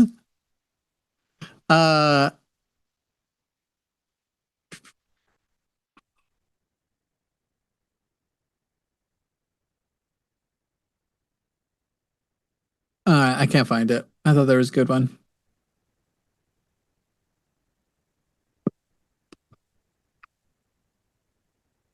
MAGA, where you at? Is your mic muted? No. Oh, you just stopped talking. You weren't talking to me. You were reading something. Well, I was trying to find there was a Yo Mama joke I lost. Your mama is so dumb she thinks judo is what you use to make bagels. That's funny. I think I've heard that one, but with matzah. She thinks judo is what you use to make matzah. I don't get it. Oh, judo. Yeah. I had to say it a couple times. Yeah. Bum, bum, bum, bum, bum, bum.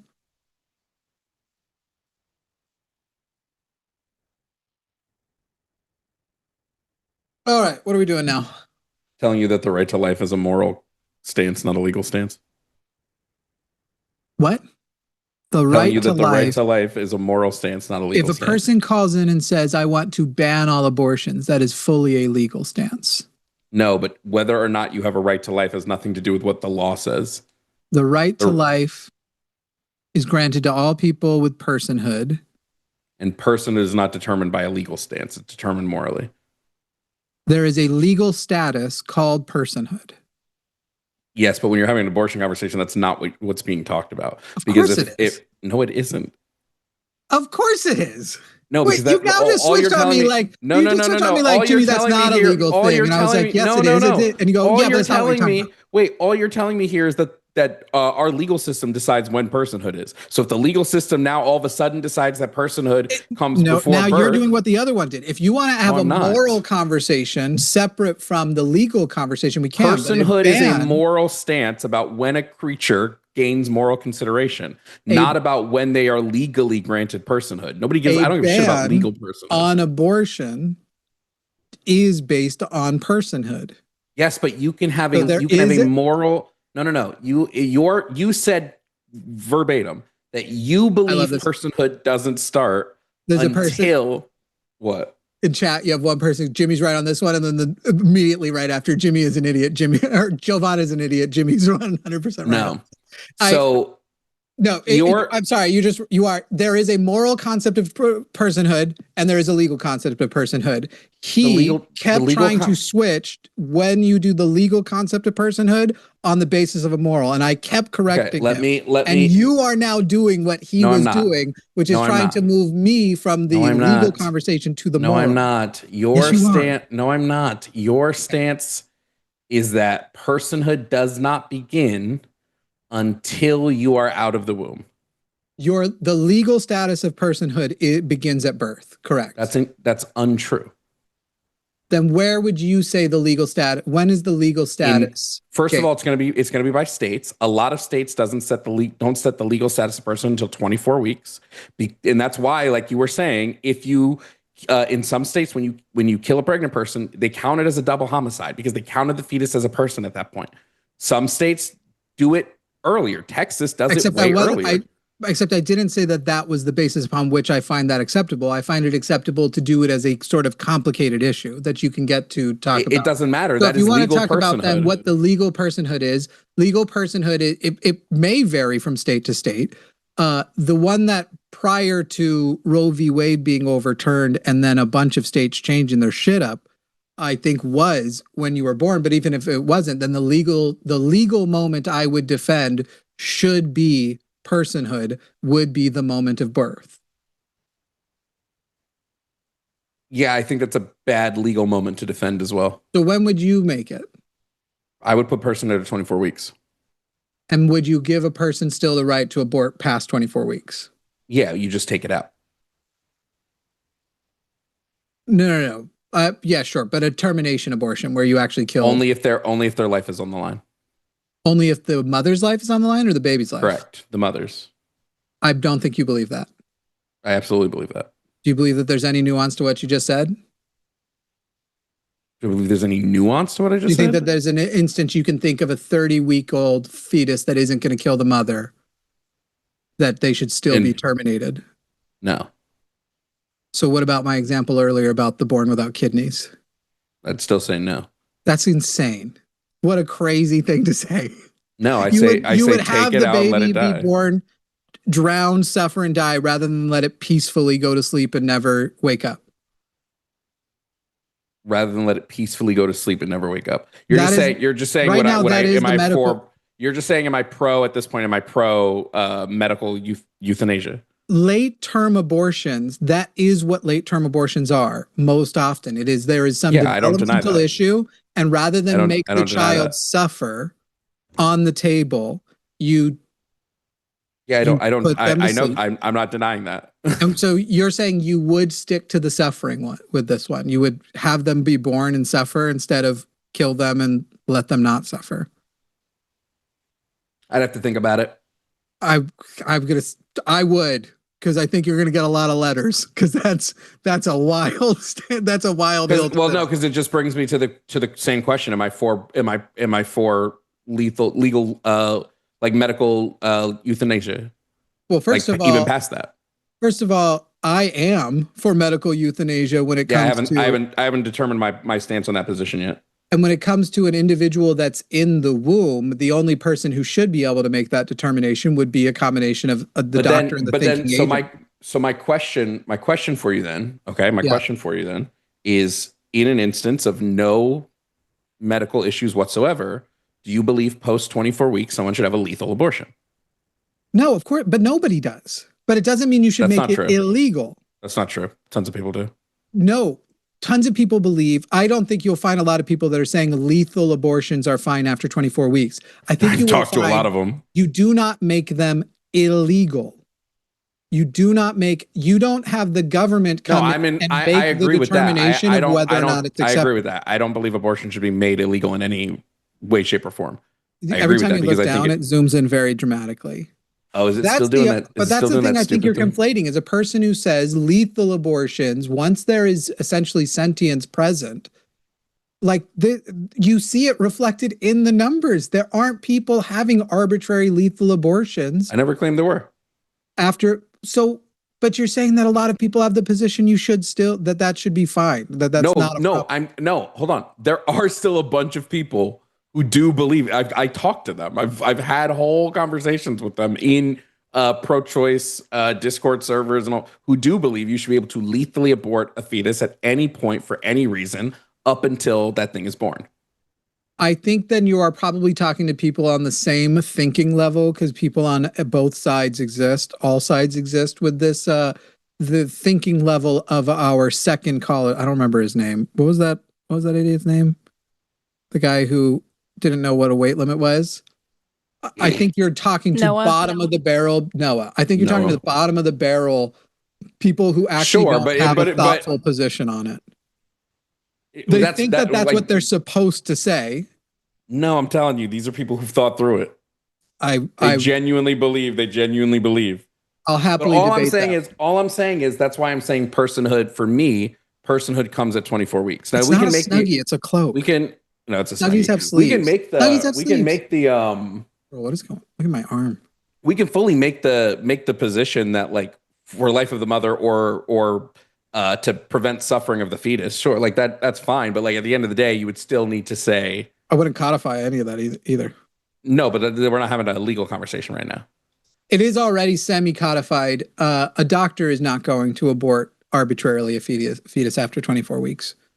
It's all within their own do no harm Hippocratic oath stuff. That would be too far beyond.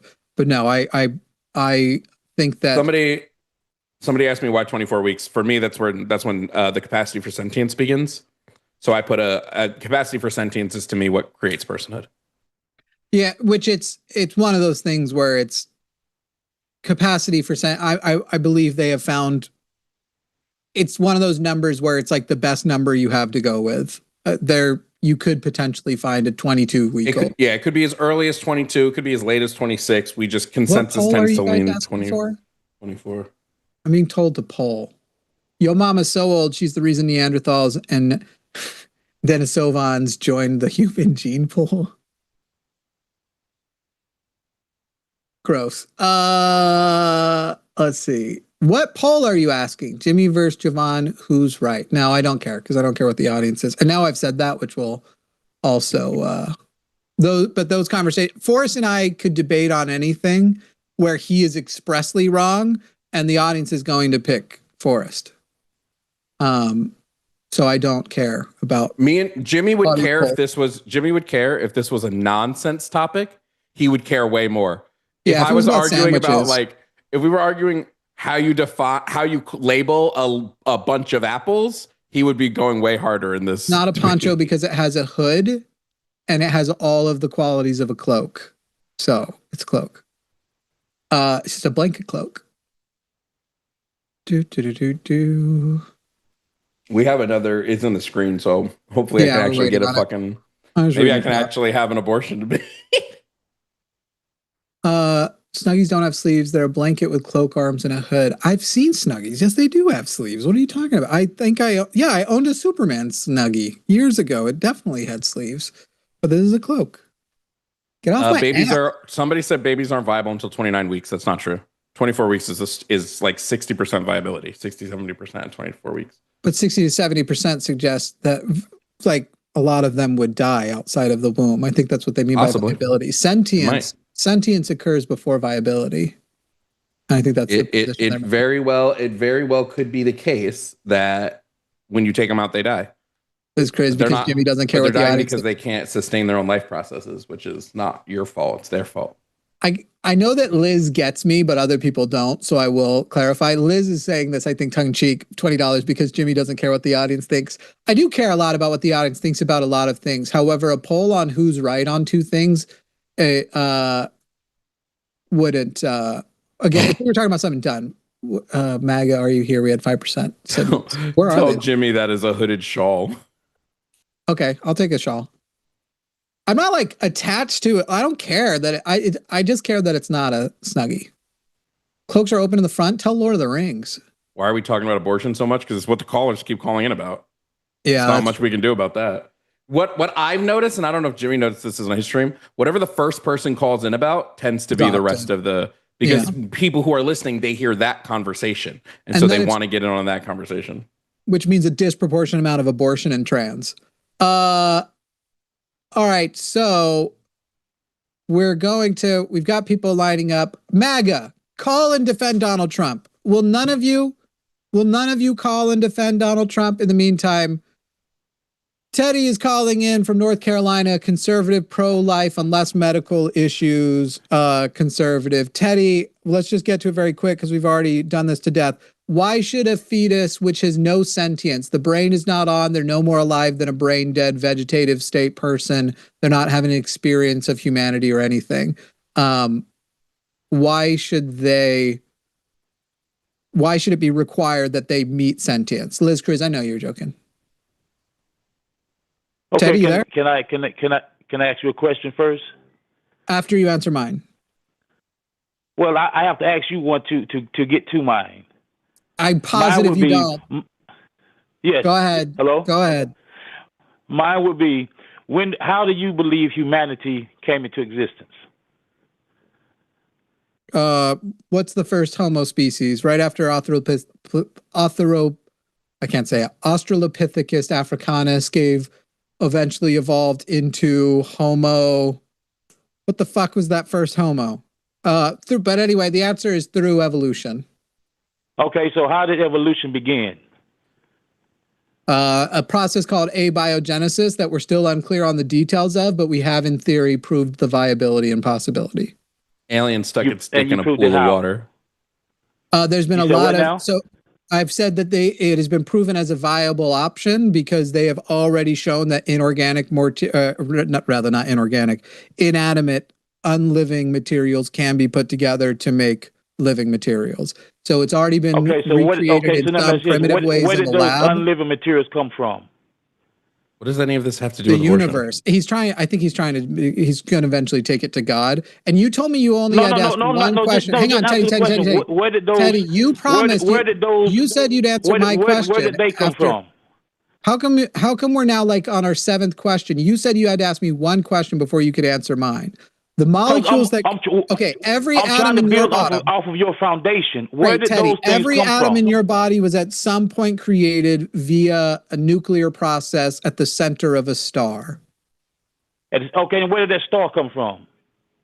The Big Bang. And I'm just going to jump all the way. There's actually like multiple points before that, but we're just going to go with the Big Bang, just to jump to what your thing is. Okay, so the substance in the Big Bang, where did they come from? Quantum vacuum is my understanding. Quantum vacuum. And how did that vacuum develop? Quantum vacuum's quality is eternal. It doesn't come from anything. It always existed. Can you prove it? Can you prove differently?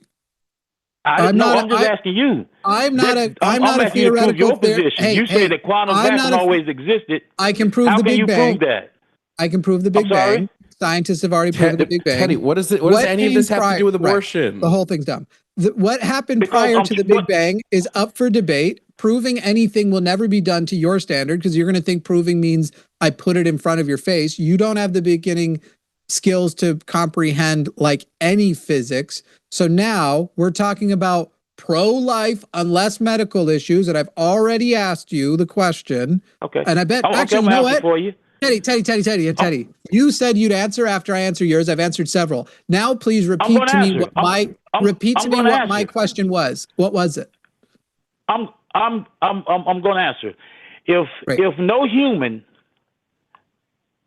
had no control over the Big Bang, no human species had control over your life, At what point in the Big Bang on evolution gave humans today the right to determine when life starts? What question did I ask you, Teddy? How does a human get to determine when life starts when the human had no control over their own existence? What question did I ask you, Teddy? Ask me again. See, this is the point, is I knew you were never actually going to answer because you were never actually listening to me or the question. Because you can't answer mine. Teddy, humans do not have the right to determine when their life starts because humans don't create life. Teddy, we asked you a question first. I'm sorry. You got asked a question first, and now you're going, but you're not going to answer my question. You got asked the question first, and you've been dodging it. Stop. Yeah, he doesn't What's the question? What's the question? Teddy. What's the question? Teddy. Stop, Teddy. Stop. What's the question? Stop. Ask me the question. I can't handle the fact that you have the emotional maturity of a fucking houseplant right now. You were asked a question at the start of stream. You were asked. Stop. I'm going to put you on mute. Because you're pissing me off. Jimmy's actually being way more calm right now because he's enjoying the humor here. I'm not. It's pissing me the fuck off. So you're muted. You got asked a question when you first joined this live. And instead of listening to it and answering it, you went on a now 5-minute tirade of astronomy. And you are not even remotely remember what the question you were asked is. A 4th grader has better listening comprehension than you do, Teddy. So the question that I want you to answer, and nothing is going to get done until you do, literally 0 things. And Jimmy, if I get your question at the start wrong, just let me know.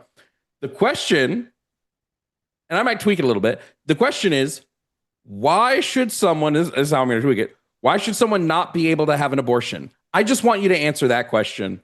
I don't want to hear anything else. I don't care about space. I don't care about the Big Bang. I don't care about the fart that came out of God's Buddha hole. Why should someone not be able to have an abortion, Teddy? Please answer that question. Now you're unmuted and you may speak.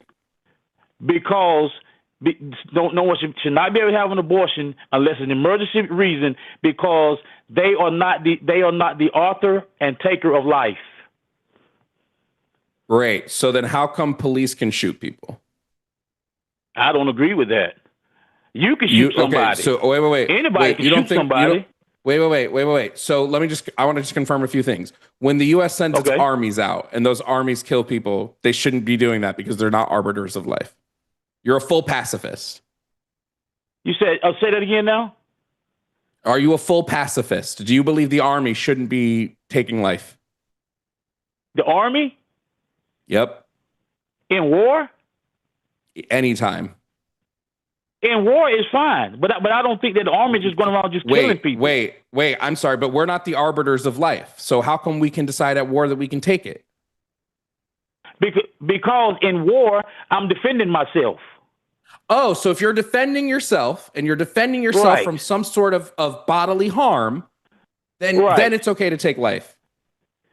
Right, because we both are humans that are at war with each other. A baby is not at war with the female, with the mother. So if a pregnant person is suffering because their life is being suffered, like for whatever reason, then you think abortion is okay. Right. Who gets to make the determination about whether their life is in danger? Who decides? According to you all.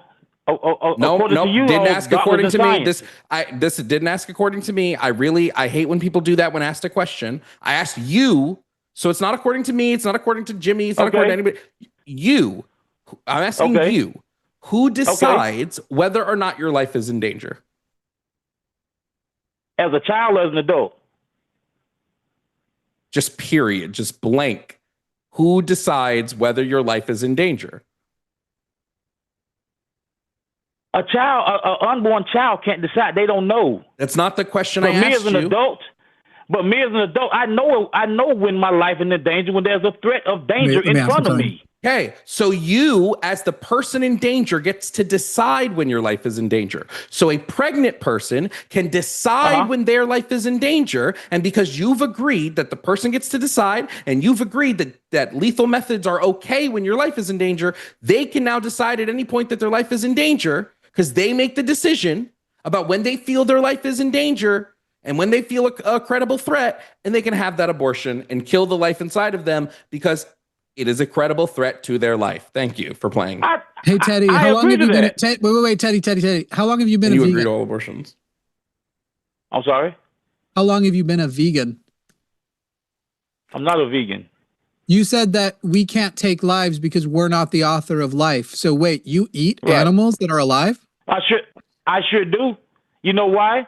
Because God created animals for us to eat. So basically, you don't have a scientific basis to make any of this argument. You have a religious basis.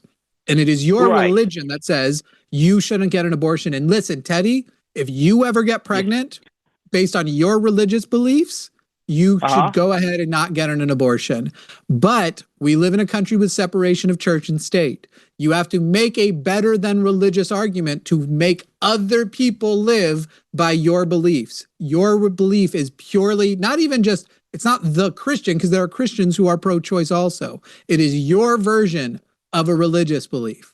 Okay? So you don't, it's fine that that's what you're going to do if you get pregnant, but you don't get to impose that on other people unless you have a I already got Teddy. I already got him to agree that he's pro-choice. He's already agreed. He's already changed his mind. Yeah. I already got him to be he's pro-choice now. He's already said. No, I'm not. I'm pro-life. Yeah. Teddy, you said Teddy bear. You guys get to speak, but I can't. You guys get to speak, it's not your show. Yes, it's our show, Teddy. I'm so sorry. You wouldn't call into Howard Stern. You wouldn't call into Howard Stern and then get all pissed off that Howard Stern is talking. So you can't call into our show and get all pissed off. Teddy, you're obviously upset. Holy shit, profanity. I'm not upset. Oh my God. Watch your profanity. Who gives a fuck? Are you over the age of 15? Are you over the age of 15, Teddy? Teddy, I'm muting you. Are you over the age of 15? If you are, then you shouldn't give a shit if someone curses. Oh my God. Clutch your pearls. God damn. Teddy, why are swear words bad? Excuse me? Why are swear words bad? What makes a swear word bad? Because it shows you have a limited vocabulary to express yourself. Actually, the studies show that the higher your IQ, the more likely you are to use a robust vocabulary of swear words. So that doesn't work. But Teddy, what inherently makes the word fuck evil? Like, what about fuck is evil? That's man's thought. I don't strive off of man's thought. The God I believe in says man's wisdom is foolishness to God. Wait, Jimmy. Man's wisdom is foolishness to God. Wait. I just want to know why the word fuck is bad. Teddy, you said our vocabulary is limited, so you can tell me what anti-disestablishmentarianism is? Hey, I tell you what. Do this right here. Call your mom. I'm sorry. Can you tell me what? Mom. Would you do that? Would you do that? Fuck you, mom. Yeah. I'll tell my mom. No, would you call her up and say that? Hey, mom, go fuck yourself. Yeah, sure. Hold on, let me do it. No, I said, would you call her up and say that? She's in the other room. I wouldn't call my mom up for any reason, so I'm not going to call her up just for your ass. I don't talk to my mom. I can get her. Why won't you do that? Why won't you do that? Because I don't talk to my mom. I tell you what. Walk up. Would you walk up to your boss and say "F you, boss"? Yeah. Wait. Yeah. Ready? I'm gonna do it right now. Ready? Hey, Jimmy. Fuck you. Fuck you. No. Yeah. I just walked up to. I literally just told my boss to fuck you. I literally just did it. Jimmy signs my paychecks. Okay. Do this. Will you go into a courtroom and say that to a judge?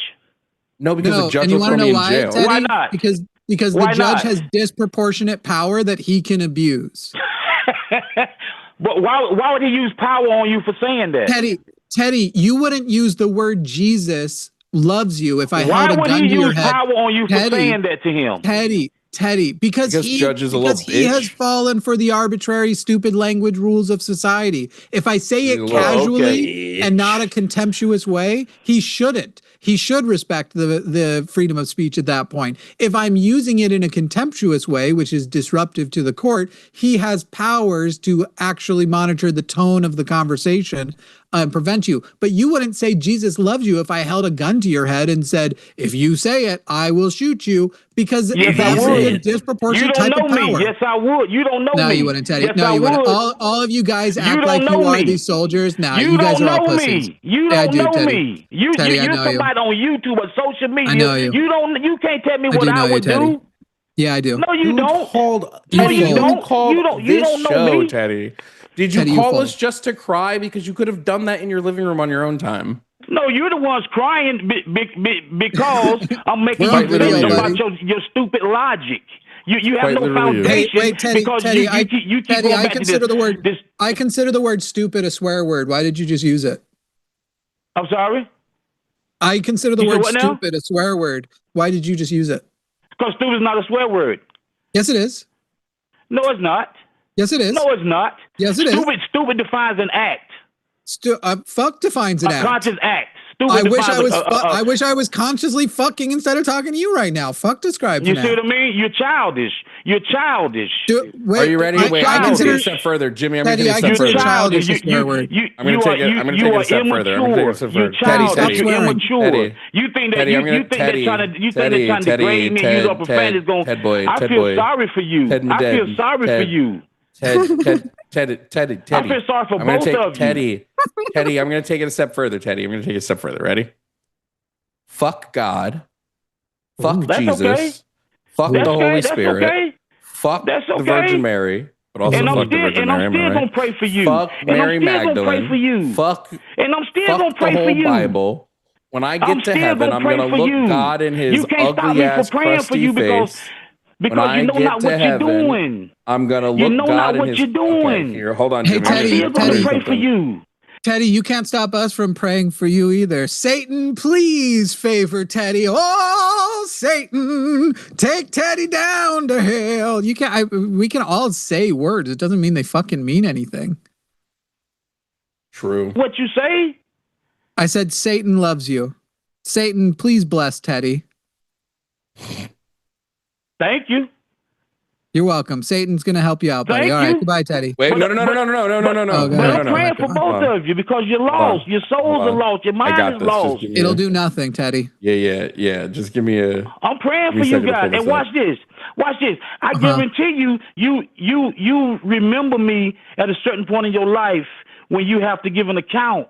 Teddy, I guarantee you that I'll forget you exist by the time I eat tonight. No, you won't. I will be on your mind the rest of the week. That's literally how I do this for a living. I put all y'all's nonsense away when I leave. God puts me on your mind.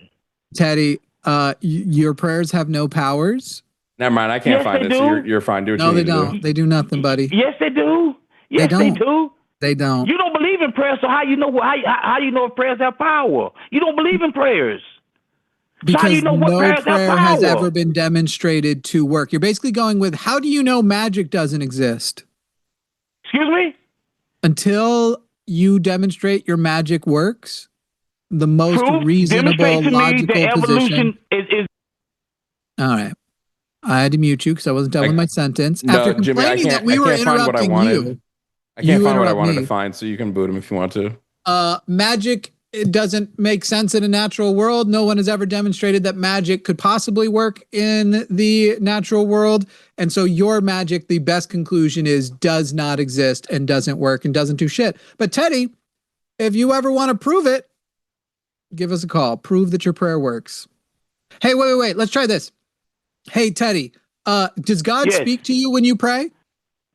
I love you, Jimmy. I don't care. Does God speak to you when you pray? Through His word. God speaks to me through His word. So if you prayed right now to ask God what number I just wrote down on this piece of paper. God is not a magician. That's not how it works. But your prayers work. That's not how it works. I know. It never does work in a way that you can actually prove, does it? All right. Well, goodbye, Teddy. Let me pee before we take the next call. True waste of time. I gotta tinkle.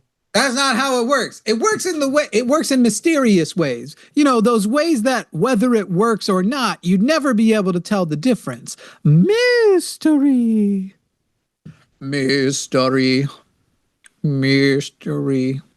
Also, let's not pretend you love me. Get out of here. I love you, Jimmy.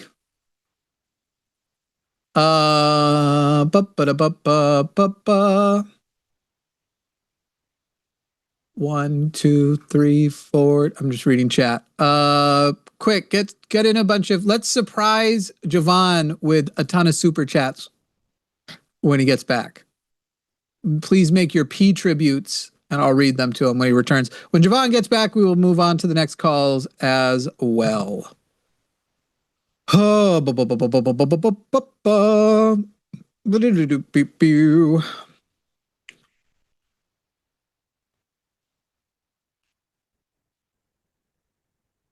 When is Dr. Aaron Adair next on the show? Because we get people who call in with their points about physics, but they don't ever call in when we literally provide for them an actual bona fide physicist. It's weird. One would cynically think that that might be because they can't argue if they have to rely on facts. One might cynically think so. Erica and Forrest will be doing another one of those nonsense shows on the 15th. So that'll be exciting. Let's see. Oh, I should probably check in on that. Am I on anything this month, or am I just with you this month? I didn't look at the schedule yet. We haven't finished yet, so I don't know. All right. Let me see if Shannon's good for tomorrow too. Did anybody super chat? They were sending you P tributes while you were gone. Jesse said Jovan. Raise a Village said Teddy. Jimmy prefers a hearty go fuck yourself. Hi Jovan, this is to surprise you or something. And Eris also sent a P tribute. Let me see. Hey, real quick, is that thing is still next Saturday, right? Yes. Okay. Correct. Just making sure. Yeah, there is also going to be a LineCon Online Live next Saturday for anybody who is even a free member of Patreon. That's how we're going to do our ticketing system. As long as you are at patreon.com/calltheline, even if you sign up for, this is the one this year that will be free, a LineCon Online Live, and that will be featuring some wonderful hosts giving presentations and then a Q&A after. It's going to be shit, y'all. I'll message you later and tell you what I'm thinking about doing mine. Oh. Perry Form 42 says Jovan, WB, Jimmy just proved God. Yeah, that's why you were gone. I could hear you, by the way. Don't ruin the magic. I have the greatest snack cake. Kelvin in Louisiana, you are on the line. Hey, are you driving, Kelvin? I am. You can hear me? Hold on one second. Yeah, you got to pull over, though. We don't take calls while people are driving. I'm stopped, man. Hello? Good. Yep. Hi, Kelvin. You are on the line with Jimmy and Jovan. How's it going? Good, man. Hey, I just got a question for you guys. I'm not a MAGA nut or anything like that, man. Just got a question for you guys. Do you think it's a smart tactic to alienate Christians from? I'm assuming you guys are progressive Democrats, right? Nope. You're not? Correct. I am not. So you don't believe in progressive? Okay. Well, what is your political stand? And do you have? I'm a socialist, and Jovan is a communist. Okay. So this is your political stand is communism. Okay. So I'm assuming that mine is socialism. Socialism, right? So that's the thought of. So how do we get to socialism? It'll be by electing people who are socialists. Am I correct? That's probably going to be the way that we have to do it, but there are many ways to get there. Okay. I didn't know there was other ways to get there, less than maybe war or something like that. But I'm assuming that, for example, could be one of the ways. Socialist. Yeah. So I'm assuming when you say you're a socialist, so a socialist, if I'm correct, is a society that's based for the people. Am I right with it? Sure. I mean, that's not the definition of socialism, but yeah, I would describe socialism as being maximally for the people. Yeah. So in a nutshell, it will be the resources. Yeah, the resources that we collect, the taxes or whatever, are pulled together to support everybody, right? Not just a particular class of people. Am I correct on that? I think there are forms of socialism that are, as you described. Kelvin, you called in with the topic, God is real. There's a false narrative about Christians. Big Bang is not proven. And right now you're asking the most like, I don't even know what to describe. Where are we going? Can we get, I don't mean to be mean, Kelvin, but I am so bored. What I'm trying to do. Yeah, so that's fine. I know that we have to do this for Christian. Right. What was your question? Do we alienate who by doing what? Yeah, do you think that we're going to accomplish what you're looking for to get our society? I'm assuming that's the reason why that we have this channel, right? Is you're trying to speak to people to get what you want to be in what you seem to be a fair and just society. So my question, I guess, is that by alienating Christians, is that a smart way to go by what you're actually trying to accomplish? Because I feel like I understand that there's been a lot of misconstrued Christians, right? That support MAGA, which I'm not a MAGA knight. I absolutely believe that you cannot be a Christian and support what MAGA support. The biggest thing that Jesus did when he walked was show compassion to people.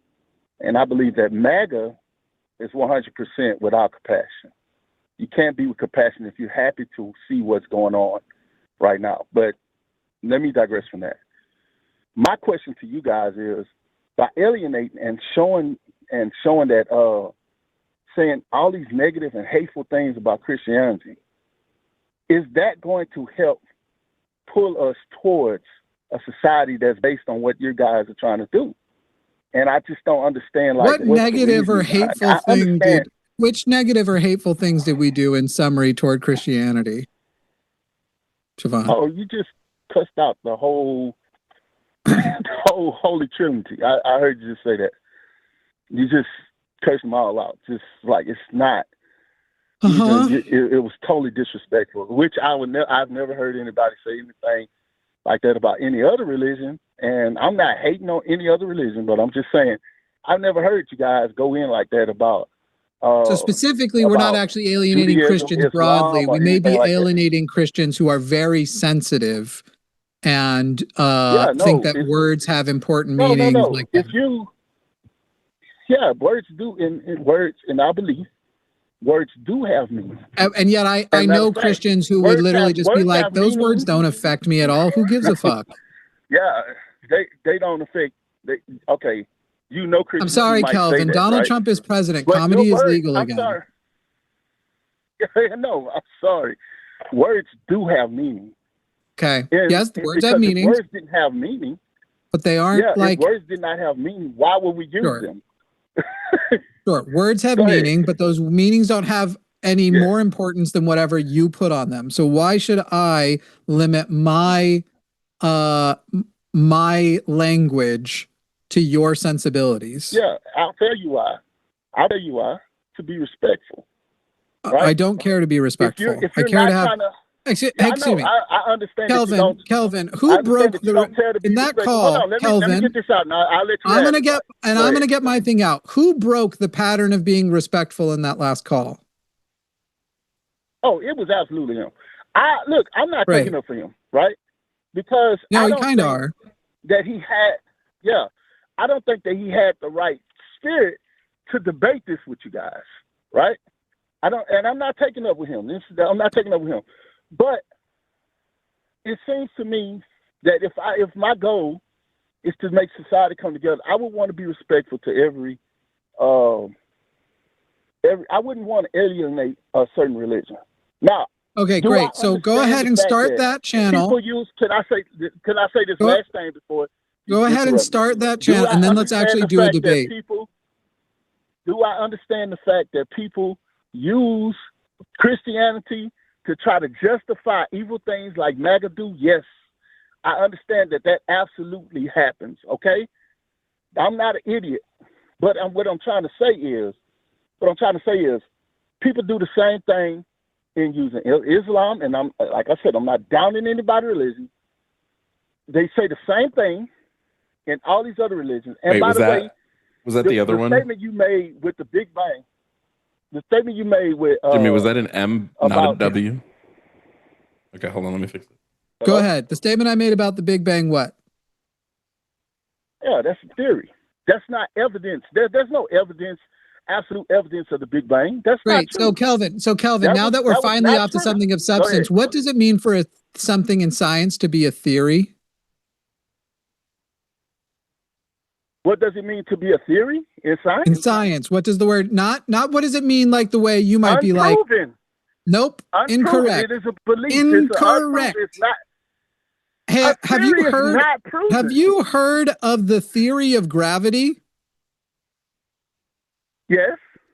Have you heard of germ theory? Yes. Are those proven? They are. So why are they still called theory? So you're telling me, okay, hold on. Are you telling me that there's proof of the Big Bang? Correct. Proof, absolutely undeniable proof. That's Correct. just not true, my friend.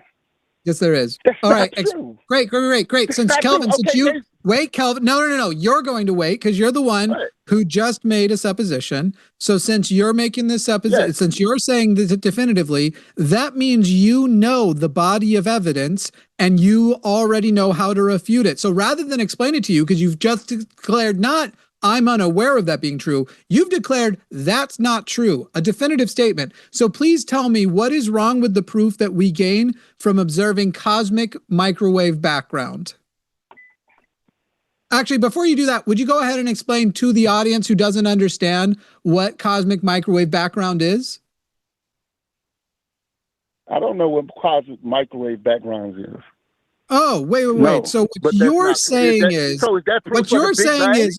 yes, it is part of the body. It is part of the body of proof of the Big Bang. So what you're saying is you don't actually know whether there's proof of the Big Bang. You just come on. Did I already do T? No, T is just a terrible guess. Is it? Yeah. Oh, wait. I know this one. Okay. So you don't actually, and no, I'm Kelvin, by the way, I'm not going to sit here. If you want some of the robust proof for the Big Bang, go and watch a fucking YouTube video about it. And no, that's okay. There you go. So no, I don't care about your cuss word, man. So here's the thing. You're telling me to go watch a YouTube thing about the Big Bang, but in the YouTube, in the source that you're telling me, there's no 100% evidence of the Big Bang. It's the reason why they got hadron colliders. It's because they're looking for the particles to prove it. So why? I hate when my hydron gets colitis. I gotta tell you, I've had colitis in my hydron for the last like 10 years, and it is ruining my life. Kelvin, you don't know the words you are saying. The Big Bang. By the way, the Large Hadron Collider. Hold on. No, there's no. You don't get to tell me to hold on. You are very mistaken on whose show you are on. The Large Hadron Collider is also built with the understanding of modern physics. It's like you're saying evolution is not true and there's no proof for evolution, but you do accept like germ theory and how we create vaccines and all the shit that relies on our understanding of evolution. There is no Large Hadron Collider without a robust physics theorem that includes the Big Bang Theory. And so right now, Kelvin, they're literally using the Large Hadron Collider to measure things that we have gathered. Basically, if the Big Bang is true, you would need to see that atoms can interact in this way. And we would need to have the existence of a particle called the Higgs boson is eventually what it's called. And so we want to go and prove that the Higgs boson exists because the Big Bang Theory suggests that it must exist. And if we can't find a Higgs boson, then the Big Bang is wrong. But guess what? We found the fucker. We found the goddamn thing. You are saying a lot of words you don't understand because you don't even understand what this concept of like proof is, because proof is an imperfect word for science anyway. And then you say theory is basically just a guess because you don't understand what the word theory means. Kelvin, you are not reliable at all on this topic. Yeah, of course. Kelvin, this is Jovan. You two do this because you've exhausted me. Kelvin, just because I need to know, what do you think about what science? You seem to just have a somewhat okay grasp on science. What do you think about what scientists are currently saying about like dihydrogen monoxide and like our food and stuff?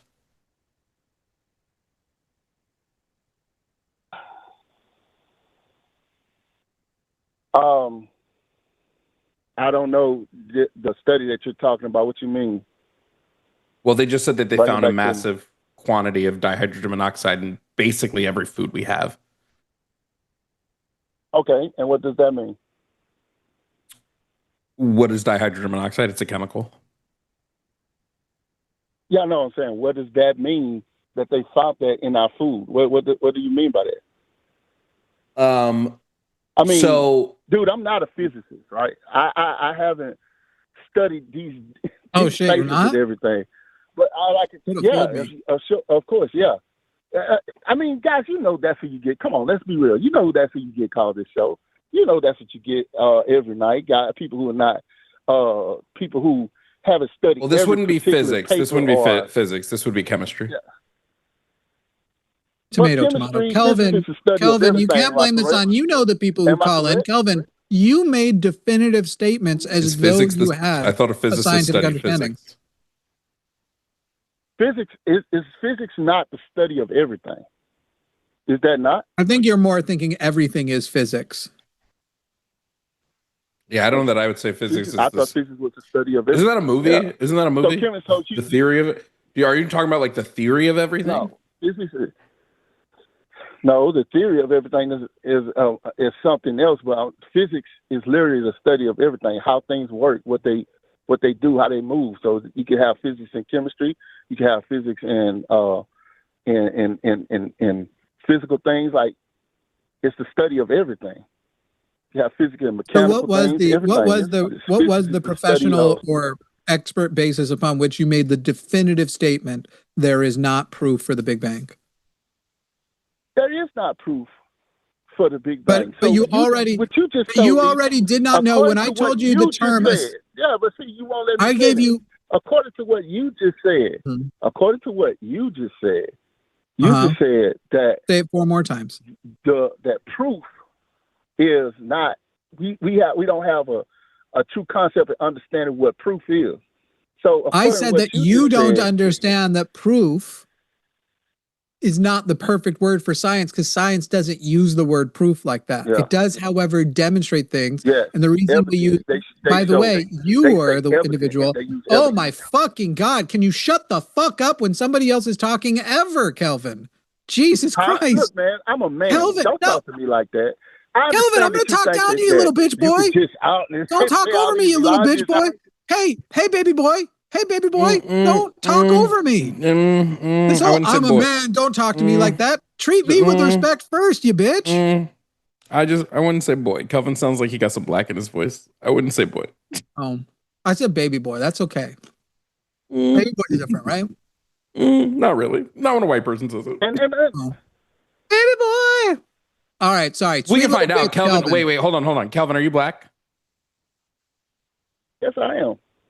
Yeah. I would take it back, Jimmy. That's okay. I switched to sweet little bitch. No, man. I mean, okay. Sweet little bitch. I mean, I know how these guys roll like this. They say all this stuff, but underneath they still had that little racism still in them. I understand.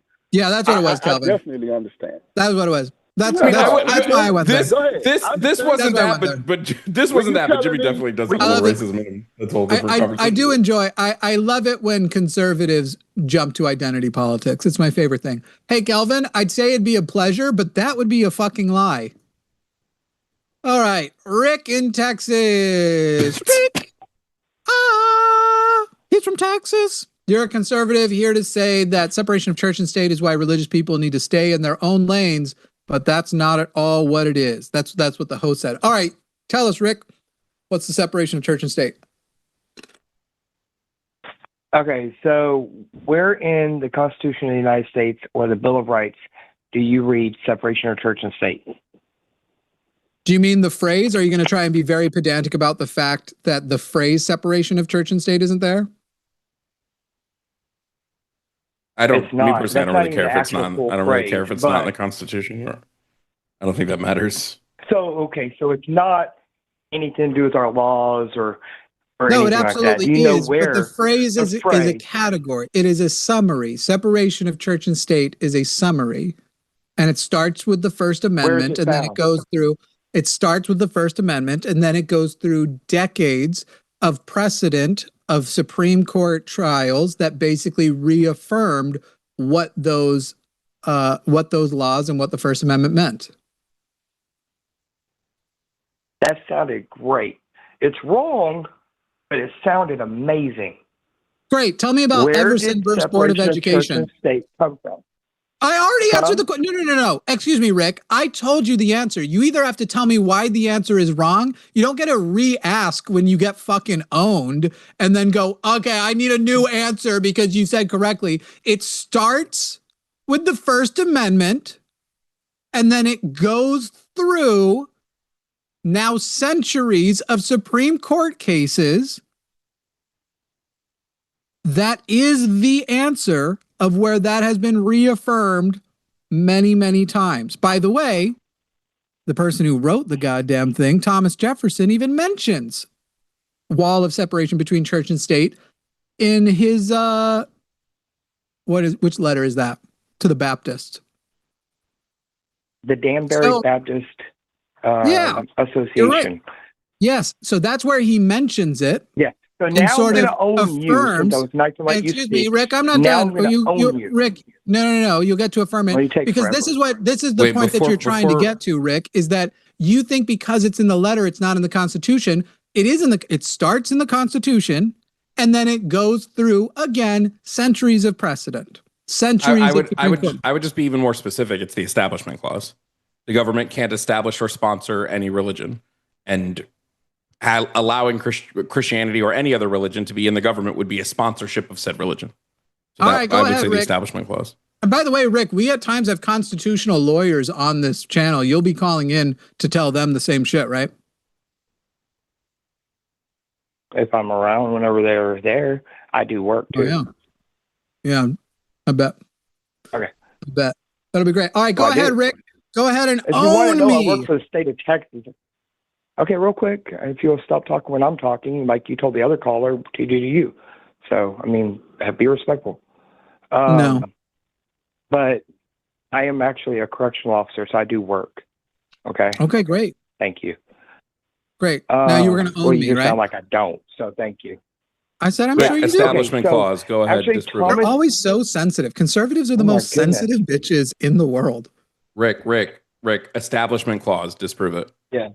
We're the ones burning down the whole freaking U.S. Rick, Establishment Clause. My guy, January 6th. Are you joking? Yes, you are sensitive little bitches. Comments. You're a sensitive little bitch. Establishment Clause, Rick. Disprove it. All right. So, technically, Thomas Jefferson is actually a Christian. Okay? So he is I don't care about that. Rick, Establishment Clause. Rick, Establishment Clause. It's in the Establishment Clause. Okay, he got the government cannot create. Can I do mine? Rick, no, because you're not answering what none of us brought up. We didn't bring up Thomas Jefferson. Thomas Jefferson being a Christian would be the most unrelated shit as possible. Literally, you don't have to be an atheist to believe in separation of church and state. And Thomas Jefferson was extremely against merging church and state. Will you grant me the right to finish my fucking statement, or are you going to be too damn weak? Rick, thank you for establishing that I am the one who grants you your rights. So yes, here you go. Bro, you now have the right to complete your statement, you sensitive, well, it's your sensitive little guy. You could hang up on me. I can't stop you. Jovan, would you make sure he's not black real quick? I want to call him a little boy. He's definitely not. I'm not black. You can call me whatever the fuck you want. All right, you can little call boy. Me white trash if you want. I don't give a shit. Okay, baby boy. Go ahead. Go ahead, Rick. Sweet boy. I mean, it's your show. I can't stop y'all. That's what they call you in the yard. Sweet boy Rick. I'm waiting. Oh, good. All right. Okay. Let me do my type 5. Hey, have you guys ever noticed sometimes when you're flying? Hold on, Jimmy. I want to hear what he has to say about Thomas Jefferson real quick, because I just want to hear. Go ahead, Rick. Okay, so starting back with Thomas Jefferson, it takes a minute to get to my full thing about it's going to own you. But Thomas Jefferson start with lying about him being a Christian. Very religious. Hold on, because that doesn't. None of that. Hold on, none of that will matter in 2 seconds, Jimmy. I promise. Go ahead. Oh my goodness, he had concerns from the the Danbury Baptist Association, that their rights are going to get infringed upon, and so he wrote the letter. The wall of separation of church and state, guaranteeing that the government would never infringe upon their rights to practice their religion anywhere they wanted, anytime they wanted. It was actually to protect Christians. It's not against us. It's our protection. Y'all are the ones, leftists and all y'all, are twisting it around. Great. Establishment clause. What establishment clause? The establishment clause of the First Amendment. In the Constitution, establishment clause. The establishment clause is literally in the First Amendment. Yeah. And by the way, for the people listening, just so everyone knows, what Rick just said was completely incorrect. A few things. One, Thomas Jefferson wasn't a very religious Christian. He described himself as an admirer of Jesus Christ. He came off quite deistically. He has tried to be painted as more Christian by Christian nationalists. He found churches and religion to be abhorrent. Second of all, I also agree that the separation of church and state protects also religious people. To say that it's only for that is very stupid, because there are so many Supreme Court cases that affirm both sides of it. It is both there to protect religious people and their right to their religion. By the way, still confined. As he's saying, you're right to do it wherever, whatever, however, like, that's actually not true. You can't actually do it wherever, whenever. There are still confines which you must still stick within, because we have a separation of church and state, and your church never gets superior status to the state, to the community, or anything else. In other words, if your religion involves harming other people, you don't just get to do it. So even the summaries he was trying to get out there were incorrect. But yes, the separation of church and state benefits both the state and the church. Okay, so you know two things. One, you're wrong about that, because that's a call of action, and that is dumb. Because then you're saying we don't have the First Amendment, freedom of speech, the first part of the second or the First Amendment, because we can't yell fire in a crowded theater. No, that's a call to action. Okay, so Rick, what's the Treaty of Tripoli? You start spouting off lies. Number two, Rick, what is the, hang on, Rick, I'm what not is the going Treaty to of that right Tripoli? now. This guy fucking sucks at this so bad. He cannot actually summarize the shit that was said to him back. And now he's going to continue to lie about Jefferson being a Christian. Jefferson, by the way, very famously rejected the divinity of Jesus Christ. Go on. USConstitution.net. Great. Thomas Jefferson was a man of deep religious conviction. Great. Yep. Jimmy never said he wasn't. He said he was a deist. Very religious. Deists are religious people. He wasn't. He said he was a deist, not Christian. Excuse me. I said he was a deist. He literally said he was not religious. Nope. He said he was a deist. Jefferson rejected the Trinity. He rejected the divinity of Jesus. He rejected miracles. He rejected original sin. He rejected the resurrection. He did believe there was a God. I did say you were wrong when you said he was a deeply religious Christian, if that's what you mean. But no, I absolutely do not deny that he had spiritual beliefs. I actually wouldn't have said. No. I actually wouldn't even say he was deeply religious either, though, because he clearly valued so much about the secular world and the Enlightenment. But I would say he was spiritual in some way. And your position was he is a deeply religious Christian, which is historically demonstrably untrue. He also literally wrote a version of the Bible where he wrote out all the magic. Yeah. Because he hated it so much. But anyway, establishment clause. He's too busy asking ChatGPT what to do because he's failing. Or we can even take it to the Treaty of Tripoli if you want to talk about the way the founding fathers actually believed. We could just go to the Treaty of Tripoli. They didn't found the America on Christianity. It was not a thing they founded the country on. And they affirmed so when Washington signed the Treaty of Tripoli. Okay, tell me about that real quick, because I don't know anything about the Treaty of Tripoli. The Treaty of Tripoli was a treaty written to Muslim countries to affirm them that Muslim people in the world could come visit America. In it, the actual text from Article 11 of the Treaty of Tripoli says, as the government of the United States of America is not in any sense founded on the Christian religion, as it has in itself no character of enmity against the laws, religion, or tranquility of the Mussulman, and as the said states never have entered into any war or act of hostility against any Mahometan nation, it is declared by the parties that no pretext arising from religion religious opinions shall ever produce an interruption of the harmony existing between the two countries. They were, you know, we that were was not just founded John on Adams, that drunk. We were not founded on. Yeah, it was signed under George Washington's administration, ratified in 1797, signed into law by John Adams. We have never been a Christian nation. It's a myth made up by Christians. The founding fathers explicitly wanted our government to have zero religious backing, so that way anybody could be here. Okay. So over here on the Establishment Clause, you are sitting there saying that the separation of church and state, this is about it, which it's not, but okay. Yes, Congress shall make no law respecting establishment of religion. Correct. That's what you're talking about. And actually, the actual position, since you're now trying to be reductive in the hope you can re-engage the debate, was it begins with the Establishment Clause and is affirmed by centuries of Supreme Court decisions. And the Treaty of Tripoli. Okay.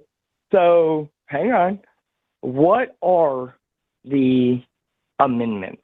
What are the Bill of Rights?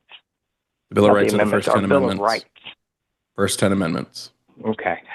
And first 10 amendments of the Constitution.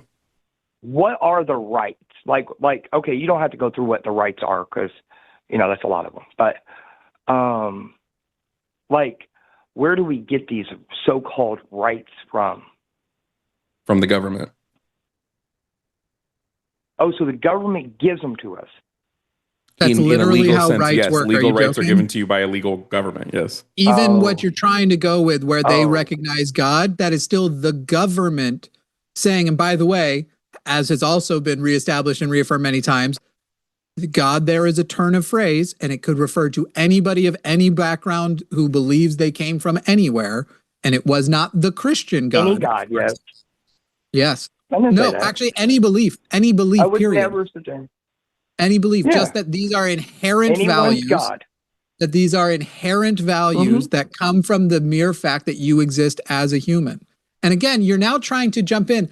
It's Rick, it's extremely obvious what you're doing here. Is you are very much trying to get into this tiny little myopic place where you're like, then how come the Constitution says this? But I don't know shit about, hey, what is Everson versus Board of Education? I'm sorry, what? What is Everson versus Board of Education? Since we're doing the, what is Jimmy, the thing here? Oh, no, wait. Rick just revealed he's not actually listening at all. I'm not. So I think I might be ready to drop and move on. I didn't hear you. Great. What is Everson versus Board of Education? I'm not positive. I don't know. What is Engel versus Vitale? Don't know. I do not know. What is Abington School District versus Shemp?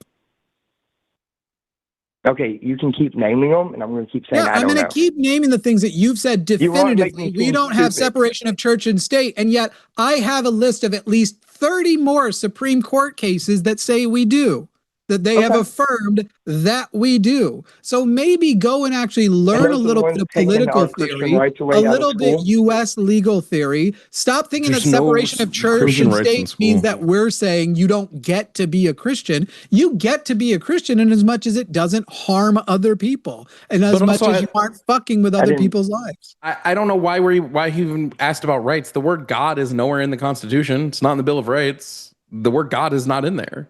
So what does it matter? Where is God in the Constitution? So I'm just going with it. Right. Where's God in the Constitution, Rick? He's not. He's not actually there, but they're said that they're God-given rights. Not in the Constitution, they don't. Maybe not. Not in the Constitution, they don't. And by the way, the Constitution does not affirm, does not use the word God.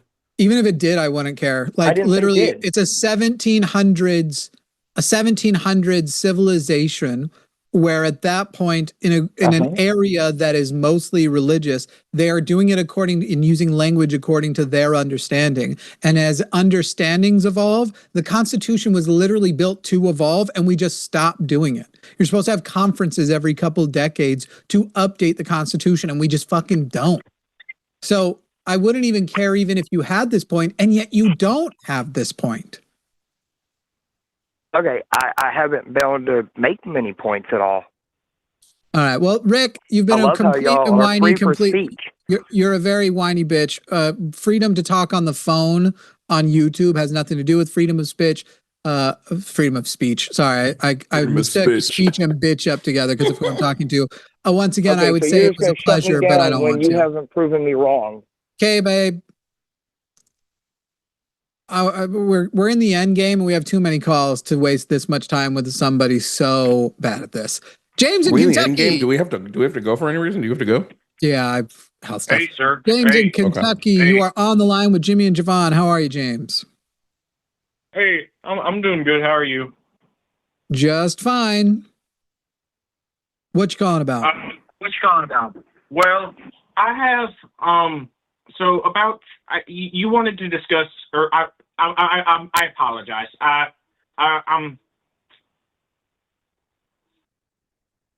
Hello, Woody. Do you know what my daddy did? Okay. You waited 40 minutes to not even get the whole bit. Jamie in Tennessee, you are on the line with Jimmy and Jovan. Hello. How you guys doing? Just fine. How are you? Good. I was calling to talk about abortion. Go ahead. How old are you, Jamie? Okay. Well, I basically feel like life starts at conception. Hold on, Jimmy.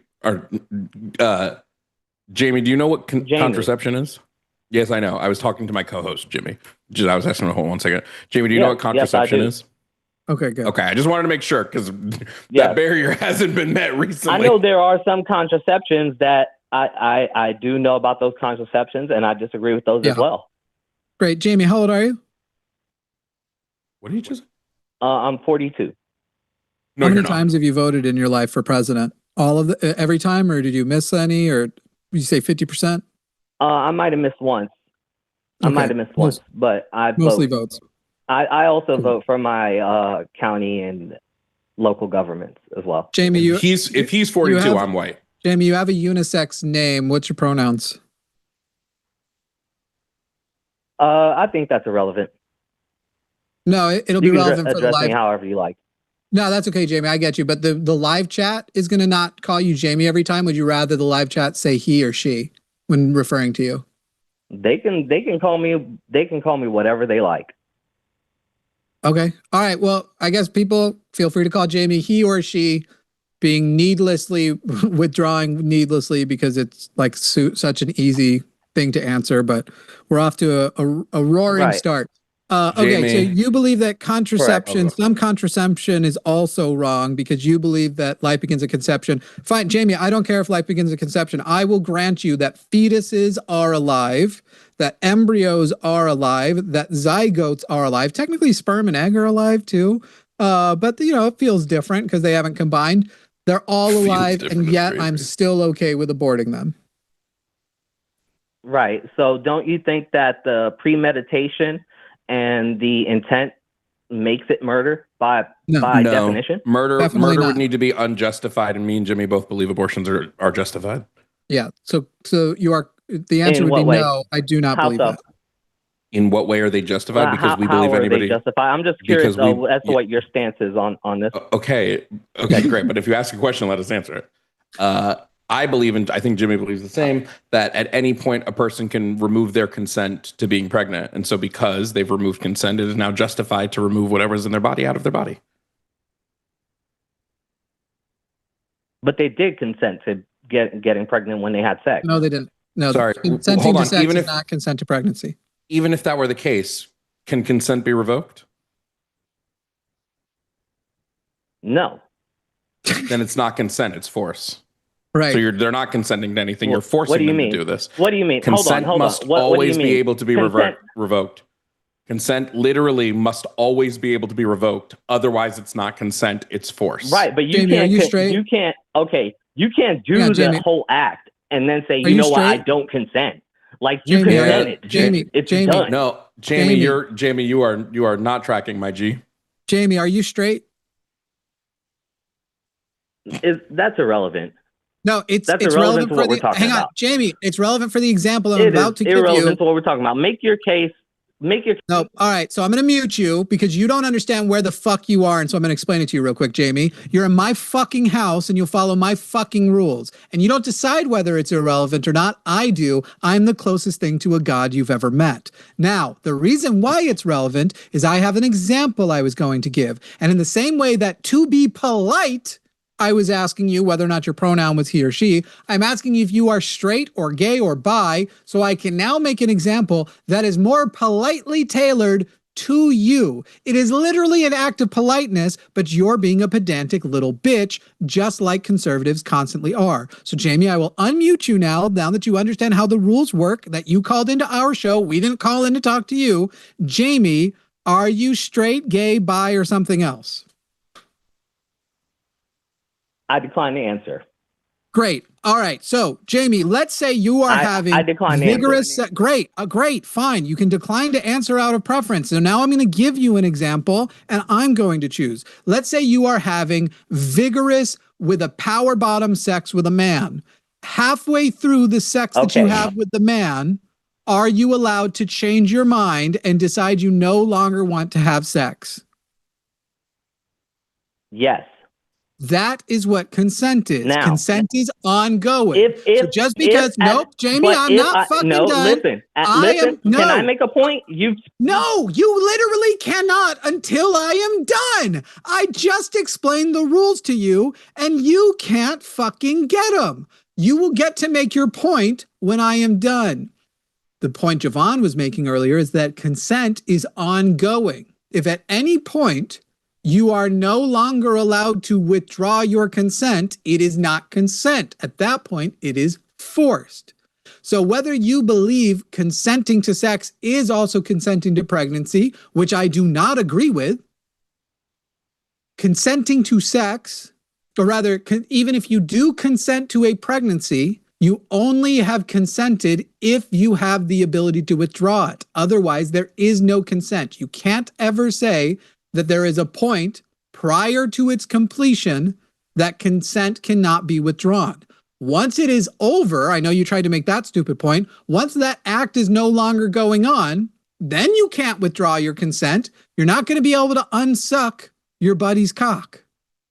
But you can withdraw and stop sucking his cock mid-suck. Now you get to make your point, James. That doesn't change the fact that you sucked his cock. Correct. Okay? You did it. You consented to it and you did it. Yep. And if you were to get pregnant through that, then that you did what you did. You did what you did. And you can withdraw your consent to the pregnancy at any time. Nope, it's too. No, the act is done. The act is done. You can stop sucking your. You can stop sucking your buddy's cock, and you can stop your pregnancy at any time. Okay, but when you stop that pregnancy with premeditation, it is murder because you are now committing. Yes, Jamie. Definitionally, it is murder. Jamie. No, murder is defined as an unjustified killing. If the killing is justified, it is not murder. It has nothing to do. I've already told you. If you no longer consent to being pregnant, that so we're gonna disagree whether it's justified or not. Can we? You can't give a reason why it shouldn't be justified. You can't give a reason why. Should a person be able to remove? I told you because I feel like it's murder. Jamie, that's a circular answer, Jamie. That's a circular answer. This is literally an entire circle. Jamie, I'm going to demonstrate. Jamie, hold on. I'm going to demonstrate how it's a circle. Jamie, shut up. I'm going to demonstrate how it's a circle right now. I asked you a question. You said abortion is murder. That's going to be point X on the circle. Abortion is murder, part X on the circle. I say it can't be murder because it needs to be justified. That's point Z. Stop and listen, Jamie. Stop and listen, Jamie.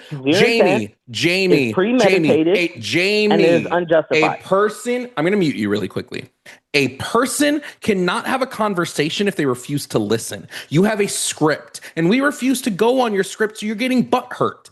Listen. I can also destroy his script in a moment. I need you to listen, like do what 3-year-olds can do and listen. Have some impulse control. So as I was saying, When we're going through the line of questioning, you said abortion is murder. That's point X. I said it's not murder because it's justified. That's point Y. You said, why is it justified? I said because of consent. That's point Z. You said, well, it's not justified. Right. And that is point, we'll say point K. I said, why is it not justified? You said because it's murder. That's a circle, Jamie. That is quite literally a circle. And you said you disagree that it's murder because it's justified. And you gave fine. A circular, you gave your point now, Jamie, and I gave mine. And you're sucked. And listen, you're sucked, Jamie. Stop and listen, please. God damn. You gave a circular answer. Circular. Your answer is circular. I told you specifically why I thought it was murder. No, you said it's murder because it's unjustified, and it's unjustified because it's murder. Clear intent. Intent matters. Why is it also, unjustified? Premeditation, which Why is also it matters. not justified? Why is it not justified? I explained to you because you're taking an innocent life for Jamie, no reason. Jamie, you have no reason. Hey, Jamie, how long have you been a vegan? There is a reason. It's because you no longer consent. How long have you been a vegan, Jamie? I'm not a vegan. Well, you've said that the premeditated, intentional taking of a life is murder, period. Guess animals aren't innocent now. Okay, what makes it a human life? Excuse me, what was the question? I didn't hear you. What makes it a human life? What makes it? Mm-hmm. Because, what do you mean? A human are obviously more valuable than animals, in my opinion. But again, we're going to disagree. What's your favorite color? Also have, tree. I wanted to move on. You notice how he didn't answer? Okay, he answered we can a different disagree question. on abortion. That's fine. Look, I respect your opinion. I respect who you are. Jamie, let me be very clear that while you respect my opinion, it's because you've seen that it clearly has robust support. I don't respect you or your opinion. I want to make sure as you're saying you respect me and mine, your business. I want to make it clear that I don't respect yours. That's fine. Great. That's not honestly, I don't care. So. I don't think you care about much of anything besides whatever inkling you have. I mean, I care about children getting killed, but obviously you don't care about that. Do you though? Do you though? I care about people getting killed. I actually don't believe you do. I do. Obviously, that's why I called here. Who'd you vote for president? Who'd you vote for this last election? Irrelevant to children getting killed in the womb. Excuse me, Jamie. It's irrelevant to the subject. Excuse me, Jamie. You don't get to decide what's irrelevant. Jamie, I'm going to once again remind you whose house you're in. Take off your shoes and you answer my fucking question. So, Jamie, who did you vote for president? You're not going to coerce me into telling goodbye, you my Jamie. life. In that case, Jamie, then we're done. Jamie, in that case, we're done. Yeah, because he's tell me who you voted for president. Mutes me. Great. He doesn't let me speak. Jamie, you can either tell me who you voted for president, or we can move on without you. Okay. Have a nice night. I don't care if you have a nice night. Actually, I kind of hope it sucks. Jose in Florida, you're on the line with Jimmy and Jovan. Okay. Jose. Hello, can you hear me? I hear you. What's up? How's it going? Just fine. Well, sorry, I have to ask because I'm not familiar with the show. This is the first time that I see the show. And I did it to ask. I had to know. Which one of you says that is communist? Jovan. Me. Jovan, okay. And so I guess Bradley says that it's socialist. Jimmy is the one who says he's a socialist. Yep. Jovan believes there should be no state. Jimmy believes a state is probably still necessary. Can I know how you get to that conclusion? Of the difference of the states, or why we would rather be socialist or communist? Well, would you rather be socialist and communist? Do you want to go first? I can go Sure, I can. I believe that all capitalism is exploitation, and the only true system of non-exploitation would be communism. Yeah, similar, but obviously I think there's one other system that's capable of non-exploitation. And not only that, I think we're seeing the end of capitalism's viability and relatability, especially as we now go into anything you could have said was a positive about capitalism, like, well, yeah, a lot of people get shit on, but X percentage of people live above. I'm choking on nothing. Hang on. I just started choking on my own throat. Oh. Oh, that happens from time to time. Oh man, it's like, and now I start scratching. Jimmy has this thing where his throat falls back into his throat. So that's what happened. I just choked on literally nothing, but I fully choked on it. And now I can't talk right. Okay. Capitalism is no longer viable. With AI innovation coming for everybody's job at the same time, we now have no choice but figuring out a way to distribute means, because anything you could say positive about capitalism before, if morally you could accept that some percentage of people, most likely on the basis of what they are born as, are going to get left behind the rest of everybody else. But that's worth it, because then there gets to still be some billionaires and millionaires, and whatever the chosen race is gets to, even if that is something that you find acceptable, because it's like, I think that's the highest percentage of people who will be taken care of.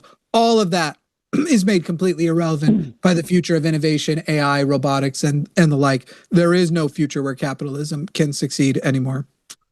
So you have to come up with a system that will, even if you think capitalism before was good. So am I wrong if I say that all you two have is the concept of these two systems? Concept? No. I mean, I take most practices for communism from like indigenous tribes, because they were staunchly anti-private property, which is all communism would be, is a system of anti-property, a system of removal of private property. Out of it. But no, that's no, the most. What? No, it's just where I base. No, not what I got. I'm sorry. Let me rephrase it. That's how you get into it. I mean, in the sense that that's your experience with it. It's our experience with it. What do you mean? Jose, your questions are not. Yeah, your experience. Let me rephrase it again. What's both of you experience with communism or socialism? What's your experience? Oh, I see. Jose, are you about to do a thing of like, oh, but my family's from Cuba and you wouldn't want to be Cuban, or no, from sir. No, sir. I'm Cuban. I lived there. I was born there.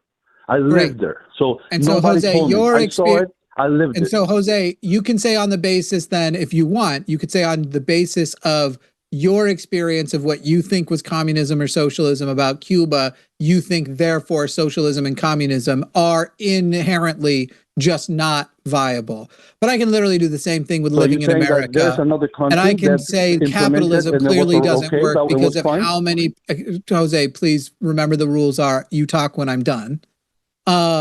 Got it. I can easily do the same thing and go, I can point to lots of the ways capitalism in America has failed people. And in fact, it is every time America does a touch of socialism that we pull some people back from the brink. All the best parts of our improvements for society broadly are as we push more and more toward it. I do not care about your anecdote of my experience of Cuba, who, by the way, has higher rated healthcare than America. Is why that's America. Okay, that's a lie. Great. That's Says a lie. you. Who told you that? Where do you get that information from? The UN.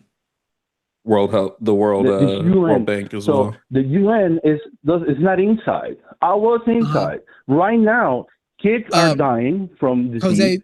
Old people is dying from disease. I can show you videos of people dying from disease in wheelbarrows. Jose. That's all happening in America. I know there's diseases in America, but nobody dies from diseases in America. Are you joking? Huh? No? Are you kidding right now? Very. Which one? Are you actually joking? People consistently die from preventable diseases in America because they can't afford medical care. Right. So there's no subsidizing of healthcare. That doesn't exist. Not to the extent that it prevents people from going into medical debt. I literally, Jose, I literally have a gold healthcare plan, which is supposed to be the best one because I have so many healthcare bills. And for the last 5 years or so, I have been fighting a much more extreme disease than the 10 years prior that was sort of in a similar category of diseases.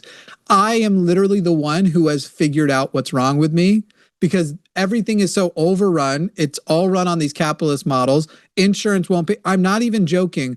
I am the one I've been diagnosed with 3 things in the last 2 years. And I asked the doctor to check me for all 3 of those things when I eventually figured it out. And not to sound like full of my own self, but I'm a little bit smarter than the average person, especially when it comes to this kind of shit. And I at least had the resources and the time to be able to do that research because I had done pretty well on YouTube. Most people don't have access to any of that. If you hit actual disease in this country, something actually life-threatening, something actually life-ruining, you are fucked unless you are rich or you have the ability to work from home and still sustain your income, which is what most people don't have. Cuba has universal health care, but I'm not sitting here saying the average quality of life is better. Doesn't. Okay, but it does. Yes, Cuba does. Bro, it's a lie. I'm Cuban. I'm starting to doubt whether you're Cuban. Yeah, and I'm starting to doubt that because you keep saying things are lies that are demonstrable facts. Cuba has a state-run national health care system. How you demonstrate? How do you think? Wait, when did you leave? When did you leave Cuba? At what age? 2011. At the age of 20. What age were you? Okay. When you were living in Cuba, did you have to pay for your health care? Everything is controlled by the government. So you didn't have to pay for your health care. So then when Jimmy said that there was universal health care in Cuba and you said that was a lie, it wasn't a lie. You literally don't have to pay for your health care in Cuba. That's misunderstanding. I never said that you don't have health care. You can go to a hospital, taken care of, supposedly, and then you can leave without paying a penny. That is correct. But it's not so universal health care. It's not. That's literally what you said. I lied about. Yeah, I said Cuba has universal health care. Maybe I'm okay. I misunderstood that too. I understand that, but it's not like, for example, Puerto Ricans say this is something that they do say a lot, that the best medicine in the world is in Cuba, which is a lie. That is the lie. So I'm sorry, I misconcept that. The lie is that the best. Are you going to argue with us or some caricature of a person that you made up? The what? Are you going to argue with us or some caricature of a person that you made up? I made up? What do you mean I made up? You're saying there are people who say Cuba has the best healthcare in the world, whereas right now we know from the World Health Organization, the UN, and other organizations that medical outcomes and the medical healthcare system in Cuba outperforms the United States. It's a lie.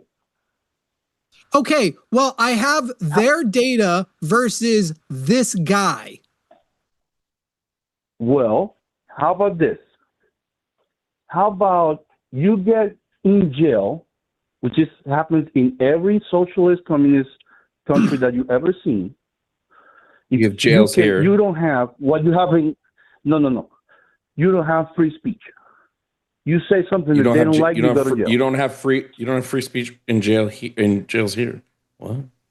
In Cuba, not in jail. In Cuba in general, the whole country. That seems weird because I work with groups that go to Cuba, and when they go, they talk with people who are expressly against things the government does. You're talking about tourists.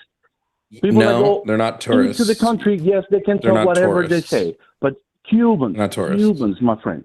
Cubans, they don't. Wait, you didn't listen to me. You didn't listen to me. You did not listen. You did not listen to me. I said they expressly talk to people who are against the Cuban government, who live in Cuba, and who outwardly express their opinions of negativity towards the Cuban government. Why aren't those people killed yet? Why aren't they in jail? They're not. No, and how that's about why I know about people that went to jail? There's right now as we speak, there's 1,000 people in jail just because they Jose, literally none of this matters because you're calling in about our wanting socialism and communism to say, let's say you were correct. Okay, great. I would have a socialist society that still had freedom of speech because there is no thing in socialism that says you can't. So whatever, if you are right. You cannot have communism in America, by the way. And if my tree had a dick, it might be my dad. I don't know why we're just saying irrelevant statements to what was just said. You're just trying to change now the topic. You're right. Well, you can't have communism in America. If American land became communist, it would no longer be America. So you are quite right about that, because there wouldn't be a state. Eisenhower signed it. The Communist Control Act signed it in 1954 by Eisenhower. So communism is illegal in this country, which I'm glad. Yeah, laws can be overturned. Laws can be overturned. Yeah, I hope not. I really hope not. Because you guys say, I'm socialist, I'm communist. Hey, Jose, are you a Christian? You don't want to live in a socialist communist country. Jose, are you a Christian? No, I'm an atheist. You're an atheist? Hey, so why do you like murdering people? Murdering? What are you talking about? Well, because there are atheists who liked murdering people, and so you must like murdering people, right? That makes no sense. Oh, wait. So just because a socialist country is one way, that doesn't mean all socialist countries would be a certain way? They all are. Mention one that is not. That is not what? That is not bad. Socialist communist country that haven't went to hell. Just because they implemented those laws. That's a different... You're talking about a completely different argument. Name a capitalist country that hasn't gone to hell, by the way. I don't know one.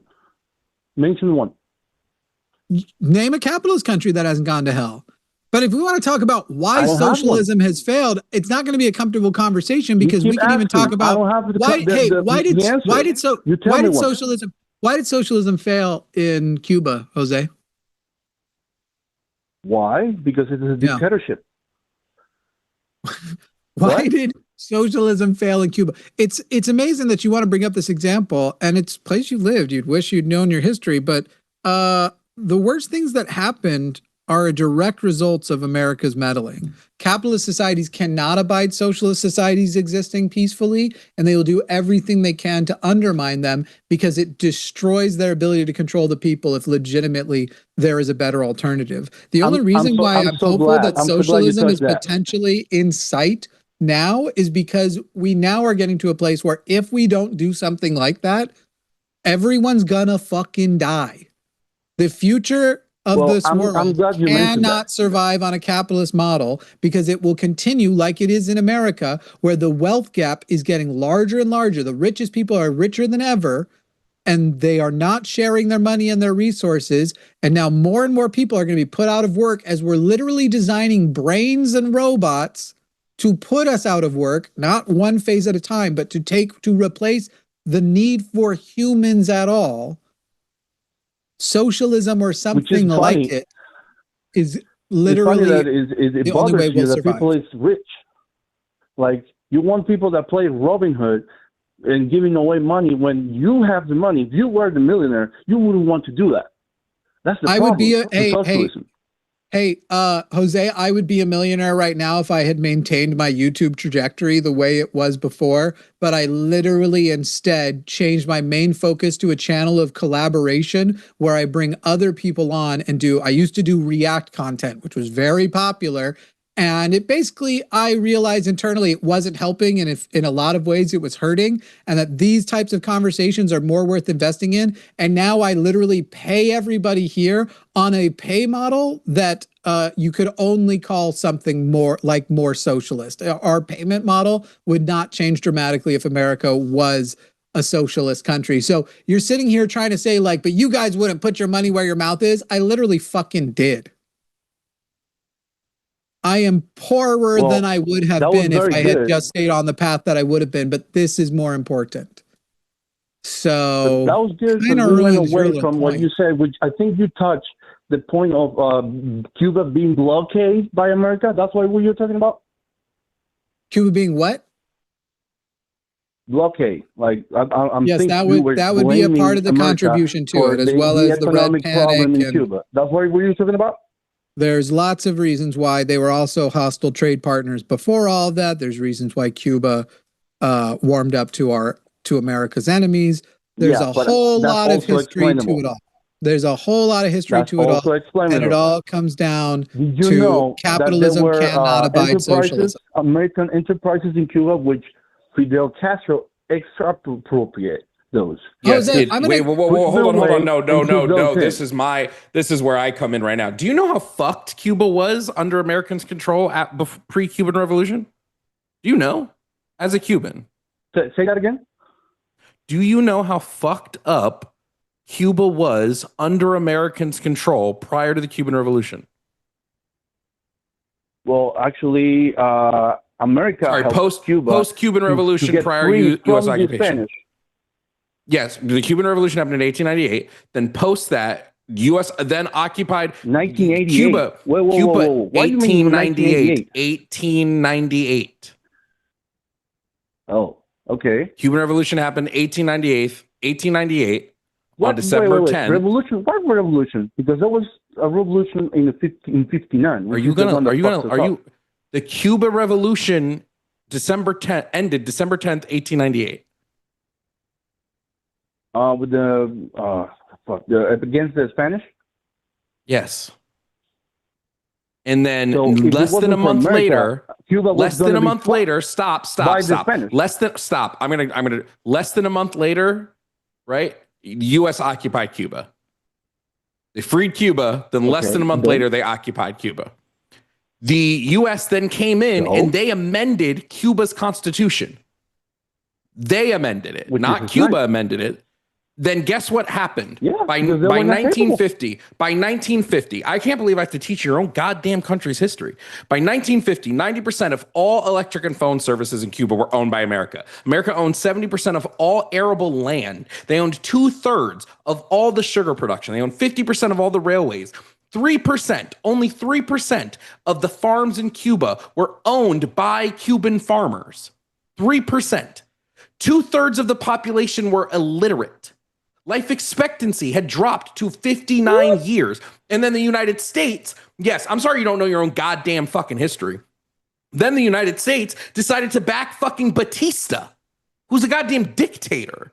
The fuck are you on about? You're not from Cuba. And if you are, you left before you learned anything about your own goddamn country's history. You know what happened after Castro? Do you know what happened after Castro took over? You know what happened after Castro took over? Cuba's literacy rate shot up to 100% at least. 100%. Then what happened to the United States said, the United States said, hey guys, guess what? Guess what, guys? We don't like Castro because he's a communist. So to do so, do you know what we need to do as the United States? We have to ruin Cuba's economy so much that their people starve, so they'll turn on Castro. And your people still didn't, because Castro had wide support from Cubans. The America even recognized this, that he had the support for Castro was over 50%. Castro was a dictator, yes or no? No.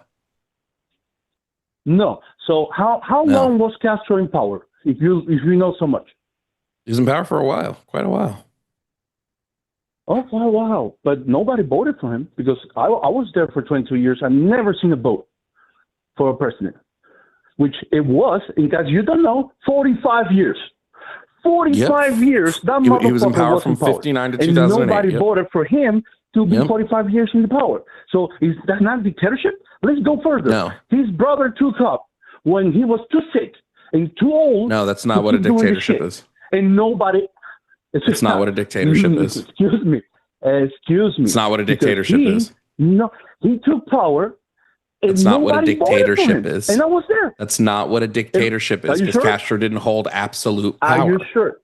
Yes, dictatorship means you hold absolute power. Castro didn't hold. No, it wasn't. There was collective leadership under Castro. Bro, he was the owner. The United States. He was the owner of the country. He wasn't. No, he wasn't. You don't know your own country. He wasn't. You quite literally don't know your own country. Yeah. He took. You don't know your own country. Took over after 45 years. You literally don't know your own country. How long he was in power? You don't know your own country. I was there. Remember? You don't know your own country. It sucks for you. I wish that you had been educated a little more, but for him, I don't know what we say to that point. Then, in case you don't know, this guy called Diaz-Canel also took over with nobody voting for him. There was no voting, like, let's go all vote for a new president. That didn't happen. Like here, like, for example, you should know, like, in America, a president, what does the presidency? 4 years? I think it's embarrassing. Goes to 8. I think it's embarrassing. And that's it. But 45, embarrassing that you didn't know that Castro was in power for 45 years. I think it's and embarrassing. Now you get surprised. I think by it's okay. Because Here's what I'm going to do: is I'm going to not- mute you because I'm going to speak. I think it's embarrassing that you don't know your own country's history. I think that is embarrassing. I think it's embarrassing that you prefer America, who has done everything they can to destroy Cuba from the inside. They've done everything they can to decimate Cuba. And instead of going, man, I really wish Cuba was better, you go, fuck Cuba. I prefer these people who came in, supported a dictator, destroyed the people of my country, supported the slave farms. But no, let's get all pissy at the guy that got rid of the slave farms. Yeah, no, that's definitely what we should be doing. Yeah. So why do Cubans get on board and start peddling out of the country if it's so good? Because Castro, the first exodus, you can literally learn this shit about your own country. The first mass exodus from Cuba was because Castro said to all of the people who were wealthy slave farm owners, either leave or give up your slaves. You can give up your slaves, and we're going to end slavery here in Cuba. They weren't slaves and after 59. Motherfucker. Okay. You're an idiot. You're dumb. Oh, I'm dumb. But I'm the one saying the truth here. Yes, you're dumb. You're dumb. Do you know when the first exodus of Cuba was, when the Golden Exile happened? What year? The Exodus? The Golden Exile, the first mass exodus of Cuba. When was that? There was one in 94. There was another one in the 80s. No, it was 1959, you fucking idiot. It was 1959, and it involved 258,000 Cubans who were mostly upper and middle class Cubans who left because fucking Castro was ending slavery and was saying you can't run slave farms anymore. What are you swear to God, about? Go no research slavery. I'm out. Sorry. Go research your own country. Thank you. Go research your own country. That's embarrassing for you. That's fucking embarrassing. What, slavery? That's embarrassing.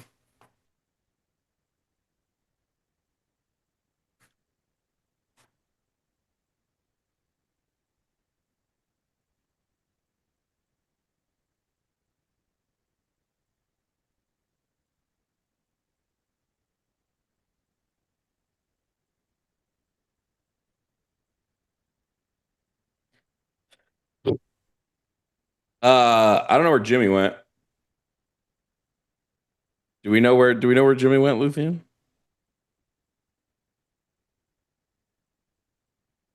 Is Luthien gone too? I think he's just grabbing something. He'll be right back. Okay. We got one more call, so I'll take it without Jimmy here.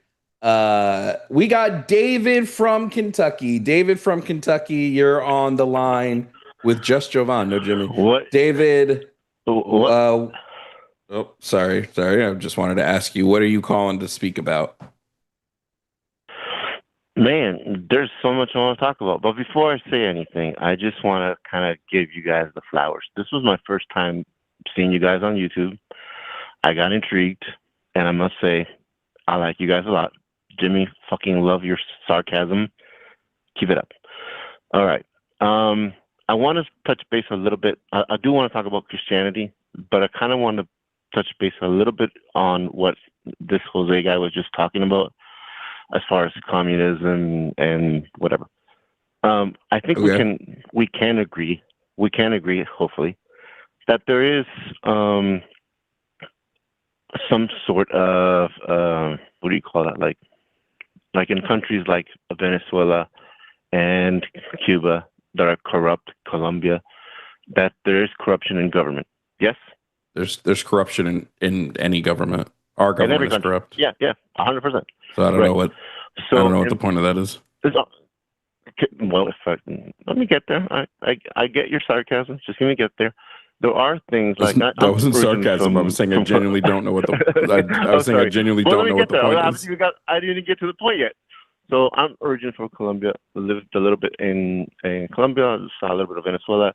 There is a lot of corruption in Venezuela, for example, where you see one thing when you're in there, but the reports or whatever kind of fact the government wants to give to the UN or whatever, it might look a little different.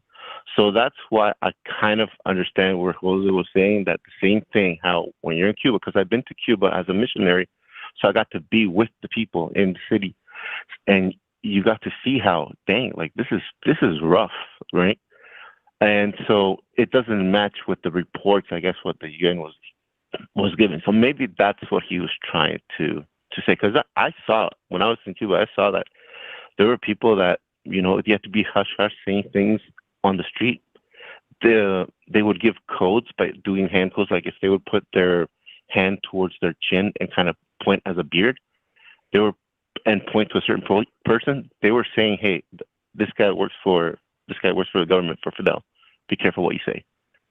So things like that, like, I can understand probably what Jose was saying. But I also understand and agree that communism could work if it comes from a place for the people, loving the people, you know. But the moment that the person that is in leadership takes a power trip, that's where it all goes to shit. So that was that. That's all I wanted to say. If you guys want to say something about that, cool. But if not, I want to move on to Christianity. Yeah, let's just move on. Hello. All right, cool. So, first of all, Christianity and government will never mix. It's not supposed to. It shouldn't. Even Jesus said himself, "Give Caesar what's to Caesar. Give God what's really to God." quickly, David, really himself, quickly. Can you just specify about the thing that you disagree with us on? Well, first of all, and on the YouTube, it says something like, "There's no proof of Christianity." So I guess my question would be, what is the proof you're looking for? That the religion exists? That the miracles happen? What is it exactly? It's that Christianity. So specifically, it says Christianity cannot be proven because there's no evidence for almost anything that Christianity claims. There's no evidence of a God. There's no evidence he sent his son to redeem us of our sins. There's no evidence of any miracles.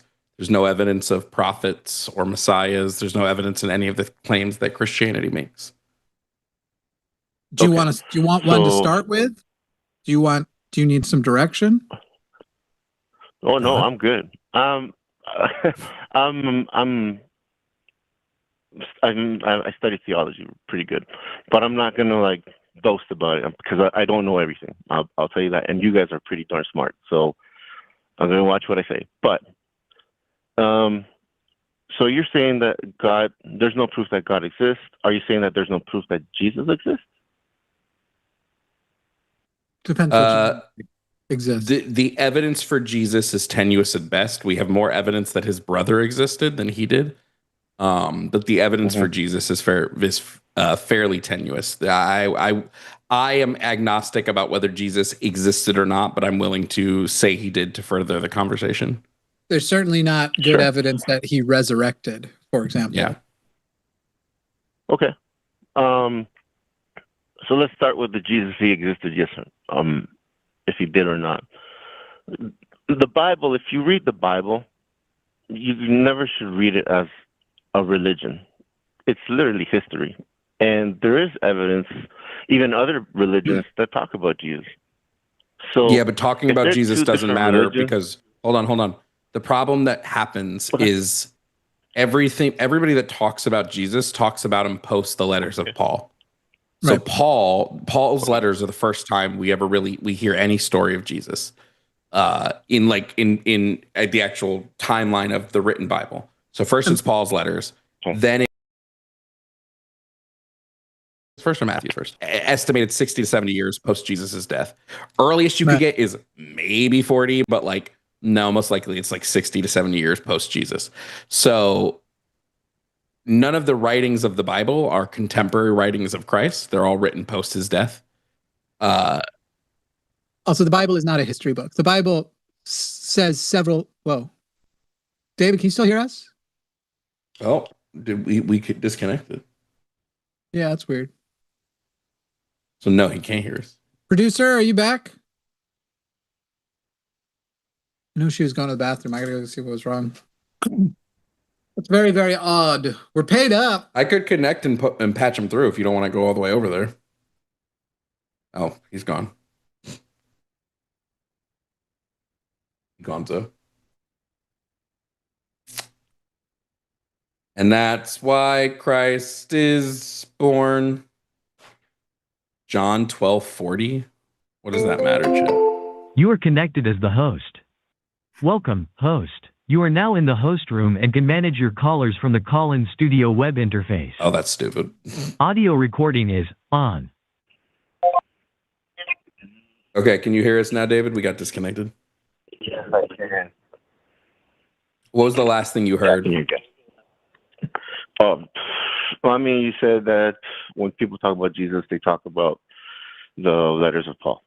That's about it. Yeah. So what we were saying is there's no contemporary writing of Jesus Christ. Everything written about him was written after his death. Nobody who was alive at the time of Jesus was alive, or nobody who was alive that knew Jesus personally wrote anything about him. Right. The only writings came well after the fact. So there's certainly can be a case made. I mean, Paul supposedly meets Jesus's brother. So there's a case that can be made that a man named Jesus might have existed, but there are zero cases that can be made that Jesus performed any miracles. And Jimmy was saying that the Bible is not a history book. Yeah. It is a book of stories that happen to take place. Go ahead, Jimmy. The Bible contains multiple stories we know actually didn't happen. We can definitively say did not occur. So to call the Bible a history book is already wild. Regarding the existence of Jesus, the existence of somebody existing as a historical figure, the barrier for where we say a historical figure existed is nowhere near the level of we say atoms exist. It's not a scientific fact that it hasn't met a burden of proof of definitely. The concept of a historical figure is very, very different. So we accept that certain individuals exist in history if we have enough writings and things about them. And on that basis, to historians, Jesus existed. There are going to be plenty of historical figures out there who either didn't exist, but we just will never know that, or people like King David or Napoleon, or there are people like that who there are lots of stories about them where some large percentage of those stories aren't actually going to be true. They're not going to be, there'll be stories taken from somebody else and given to them to either increase their stature or make them more tyrannical or something. So historical figures, when I say I don't even believe Jesus existed, I acknowledge that he meets a historical figure sort of burden in that regard, but I don't accept that we've met the burden of proof that he existed, and certainly that he, with the characteristics he was given, a miracle worker and the like, existed. Okay. I respect what you're saying.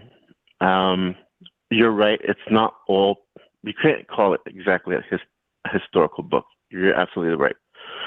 Whether you choose to believe if it happened or not, that's really up to you. You can choose. Then it's not up to us. Me and Jimmy would believe if someone could provide me and Jimmy irrefutable evidence that any miracle in the Bible happened, we would believe in that miracle.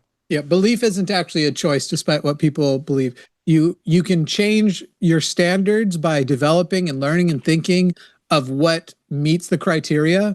But there are people who will just believe anything they hear, and then there are people who will put it through a filter of skepticism and go, you need to meet this standard. Once you have those systems in place in your brain, you find out some information and you either accept it or don't. It's not actually a choice.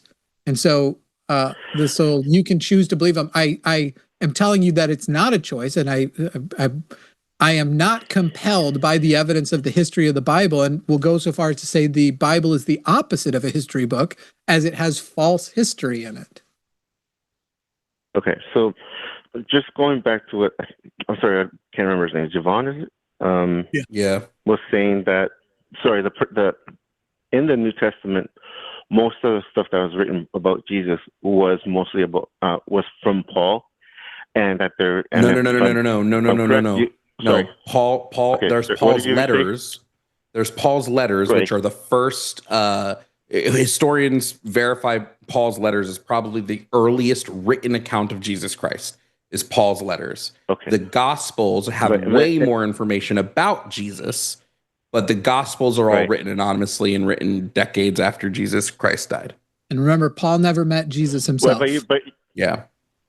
Right. Right. But you did say that the There's no other books that were written by people that were with Jesus? Is that what you said? There's no contemporary evidence of Christ. Contemporary would mean somebody who was alive at the same time as him and knew him and wrote about him.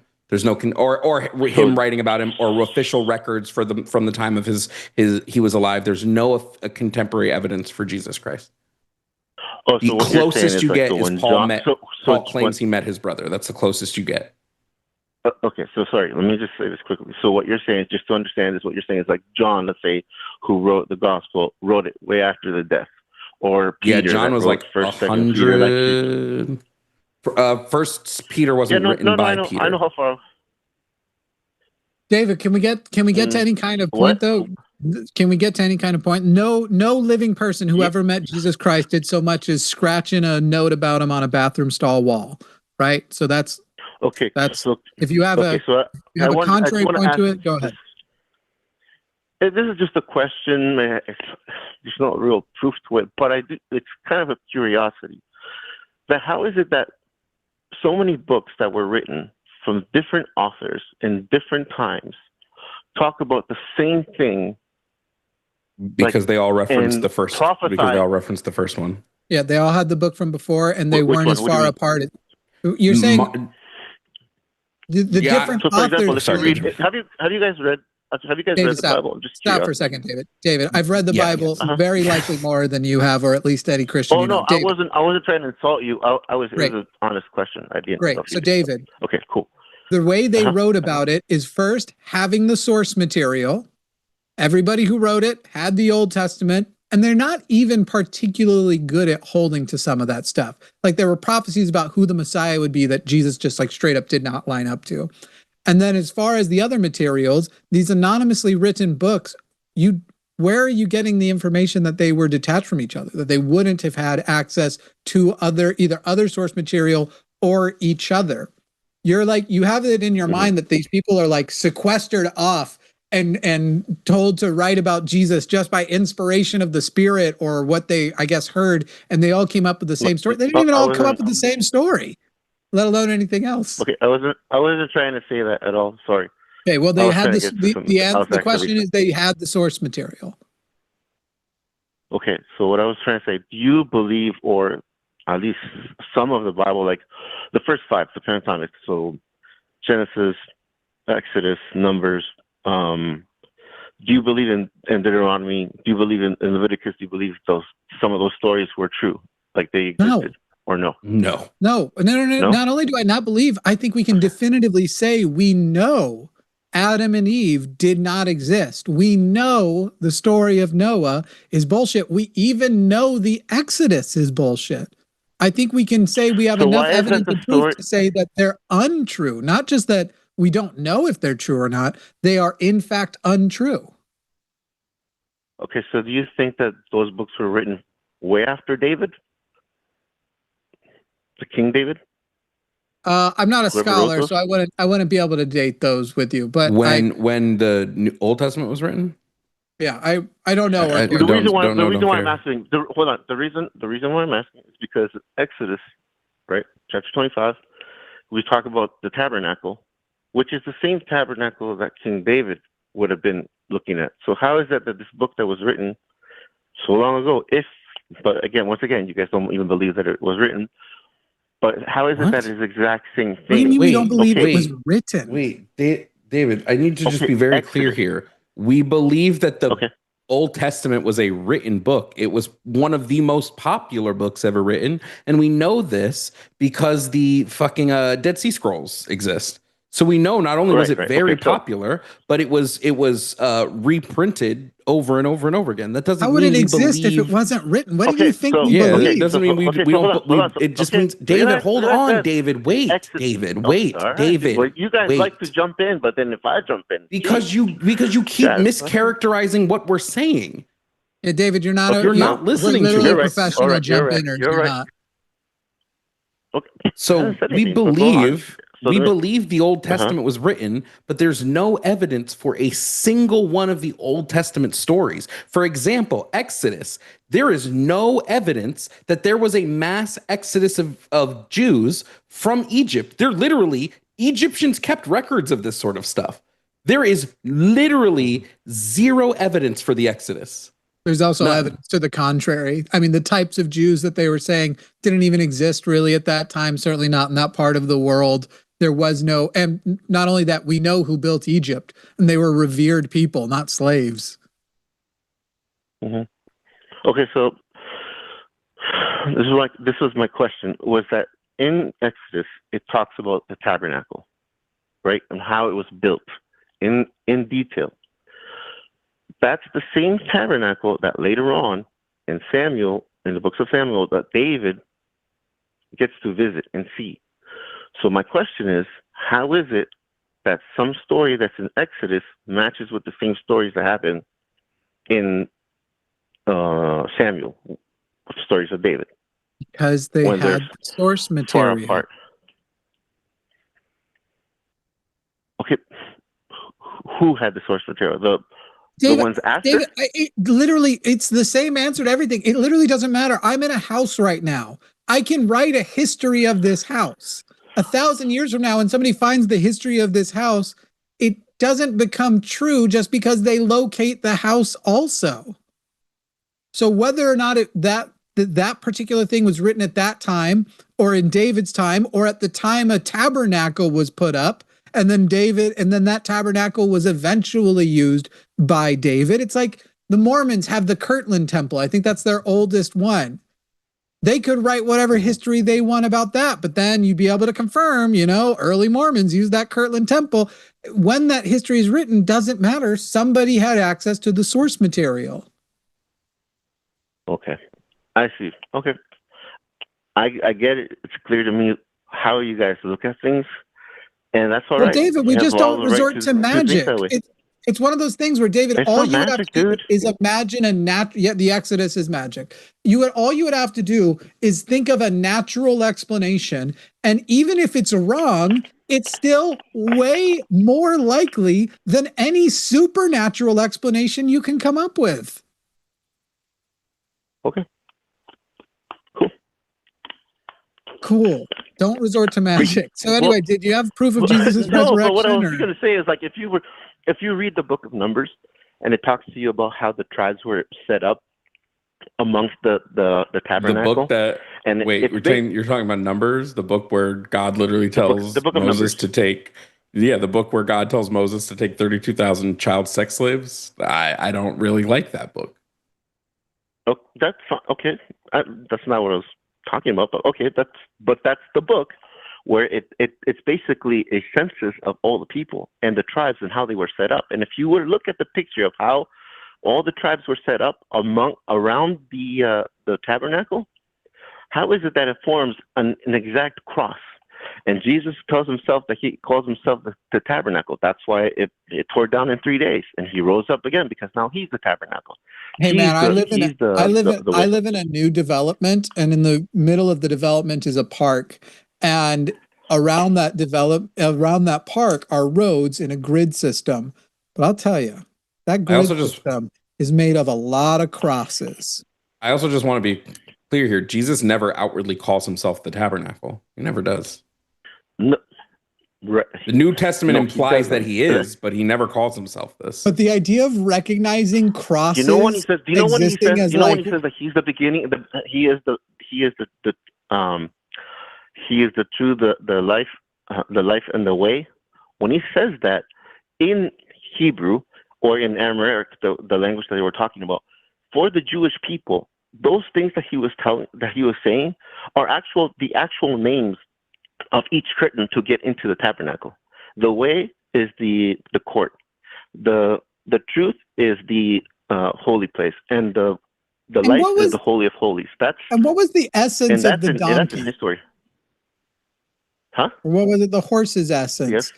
I mean, David, you're just sitting here and going, here's the poetic thing. When I smoke weed, here's what I think those words line up. It's like worse than numerology. It's like word association nonsense. Because you're sitting here literally thinking that one of the proofs is that they used the most efficient grid system for roads. They used a grid system, like, what you do for efficiency. Boy, that's a lot of crosses. No, man, this is thinking. You're not thinking. It's actually all the number 32. You gotta look at the picture of it, like the visual picture of it, and you can see that it's formed. David, do you know what confirmation bias George is? Bush's name has 6 letters in it. 6 plus 3 is 9. 9 plus 2 is 11. Okay, 9/11. Bush did 9/11. I get it, guys. David, do you know what confirmation bias is? No, teach me, please. It's basically where when you have something you want to be true, you will see things that affirm it's true while completely ignoring anything that would do the opposite. So the level of confirmation bias you now have at it is at that stupid conspiracy level of like, oh, these words, what if they meant this instead? That affirms it, therefore it's like your brain is really fucking with you, my such a silly level. It's basically like the Darwin theory, no? Do you guys believe in the Darwin theory? I will answer after you can name the actual theory. I'm just asking you the theory. Do you believe in the evolution Darwin theory? actually had, yes, I believe in the theory of evolution. Were you there when it happened, when he saw it? Well, no, when he saw it, no. However, excuse me. You have faith in a book that. Excuse me, David. Hey, David, I went to college. Got you, brother. David? Who cares? If you're gonna not listen to my rebuttal, you're gonna get anybody. Ha ha! They didn't hear it. David, I've actually taken advanced biology courses. Now, bro. Okay, so I'm gonna mute you since you can't help yourself. I have to mute you. You can't help it. David, I've taken advanced biology courses. I've actually participated in labs that do, in fact, show you the evidence, the physical evidence for evolution. However, were you there? If you weren't, therefore it's faith because you rely on books. The difference with science is everyone is invited to participate in science. You are welcome to go and learn all the body of evidence. You're welcome to go experiment. And do you know the best thing about science is it's anti-confirmation bias. When things come up to it that disprove it, it is embraced and celebrated. But nothing has been able to disprove evolution. So your thought that to accept the theory of evolution, the Darwinian theory of evolution, which, by the way, he was wrong about several things. So it would be the modern theory of evolution that I accept. He was fucking real dumb when it came to genetics, but he had nothing to work with. Of course he was going to be wrong about stuff. Evolution is not particularly difficult to demonstrate. There is lots of proof for evolution all around. Even if we didn't have a single fossil, DNA, and learning how to extrapolate from DNA, the information that's in there would do it. David, this isn't you've done nothing except prove that you are a bottom of the barrel thinker because it truly are the dumbest creationists who resort to. But were you there? Because David, earlier you said you don't resort to magic. And basically, the were you there argument was, sure, here's what all of the evidence in science points to and looks like, but were you there to make sure no magic happened instead? It's unbelievably dumb. Now you are unmuted. Thank you. Okay. I respect what you're saying. I don't respect what you I'm not going to insult you. I fault you. See, this is where we're different. What? I do fault you. Being hey, so David, rude, what are your man. pronouns? I'm a dude, bro. I'm a guy. So what are your pronouns? Do you not understand the question? What are your pronouns? So I understand it. Do you not understand what a dude is? It's a freaking guy. I'm a he. Yeah, but there are dudes. Him, but there are. Okay, great. Right, yeah, I'm a him. I'm straight, bro. He and him. Well, your gender has nothing to do with your sexual orientation. Yes.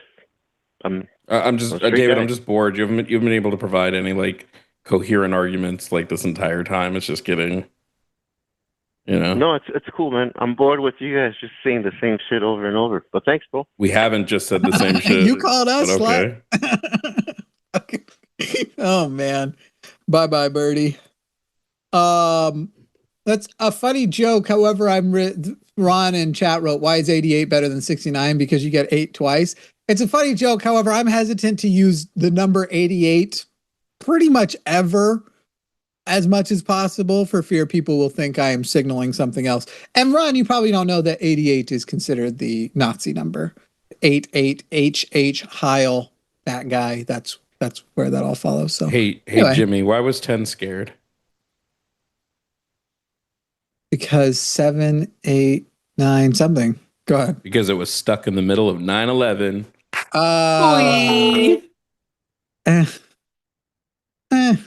Are you proud of it though? Yes, very. Very. If you guys want to do super chats, we'll read those, and then we're gonna call it a day. Let me go back and take a look at what we've had so far. I was told there would be no reading. Sapphic quoted me. I enjoy coming every now and then. Quote of the day, Jimmy. Low spoiler explanation of Pluribus, Vince Gilligan's twist on Body Snatchers, but I haven't seen. I feel like that's too much. I feel like that's too much of a spoiler. And I haven't seen Body Snatchers. I can say from the title, I think I can get what it's about. I'm gonna watch episode 2 tonight. What is it on? Apple TV. Don't know how. Apple TV just keeps pumping out bangers. Because they only do a few things, and so they pick like very select high standard stuff. Everything I've decided to watch on Apple TV always turns out to be fire. Yeah, I don't know. The morning show got boring. Oh, it was great at first, but I don't even know if I finished it. I think after what happens to Steve Carell happened, I think I stopped watching. Ab says, okay, but space diabetes. Sapphic says, hey, what are the people who did waterboarding under Bush doing now? Checks notes. Oh, one is vice president. Wait. Did JD Vance waterboard somebody? Was it a couch? Is that true though? And was the water has come? But for real, is that confirmed? Is that a real fact? Did JD do some waterboarding? Quantum Chaos says waterboarding at Guantanamo Bay sounds super radical if you don't know what either of those things are. It does kind of sound like surfing and surfboard. A nice location. I don't know what's happening in my throat. What was that noise? My cough? Oh, by the way, you want to know why the call system went down? Yeah, what? The little boy, while my partner was in the bathroom, little boy went and walked on the keyboard and somehow disconnected it. Oh, that's so funny. Yeah. But I was pretty sure I wasn't there, but Clicks says Trump brought jobs, yes, but lost more overall. It's easily accessible data. And the quality of jobs are like, we are not talking about that. And keep in mind, the quality of my jobs have gone up. So I'm not talking about this selfishly. I'm talking about it because I'm watching. The quality of jobs is getting so much fucking worse. Like, and then even those jobs that everybody has as their backup job, the way Uber pays these days compared to before, the way DoorDash pays these days compared to before, like, fucking Christ, people. Fucking Christ. That's what I did. I fucked Christ. Liz Cruz says, ice pepper sprayed Congresswoman Adelita Grijalva here in Arizona. I saw that. That was crazy. God's a Sinner says it's getting harder to watch the shows Religion, Gross Apologetics, Trans Dysphoria, Abortion Dysphoria, and Gross Talking Points from Caracal. Hi, Kara. Kaziam says, yeah, I mean, these shows aren't, these shows are not for the affected. You gotta kind of, these are tough conversations to have too. Kaziam says he's calling from Texas, even if he is, he shouldn't say so on the internet. We can't find a person if they just give us their state. Is this the beginning of Jimmy's Snuggie era? My wife is probably going to question these at this point. It's not a fucking Snuggie. I'm fine with it being called anything else. Somebody thought it would bug me. They called it a sack earlier. Oh, Ron DeSantis was a lawyer at Guantanamo Bay. Guantanamo. James Anthony says, your mama's so old. The reason we already did that one.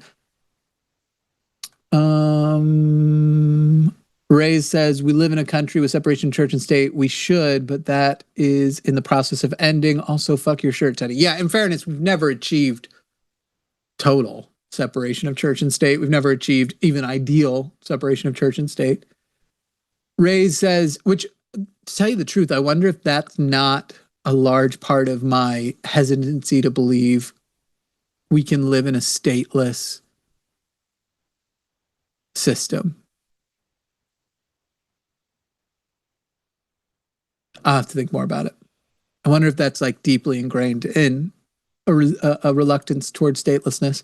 Teddy Jimmy prefers a hearty go fuck yourself. Hi, Jovan. This is to surprise you. Oh, this is when you're peeing. We did these ones. And hey there, Meg, who tagged Jovan instead of.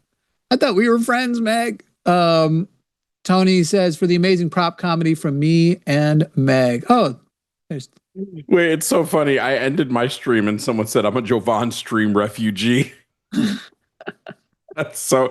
I think that's what we should start calling when we raid or when we like send people over. We got to start calling them refugees. Or is that insensitive? That might be a little insensitive, but it's very funny. It's funny, yeah. Who should we raid? Is anybody?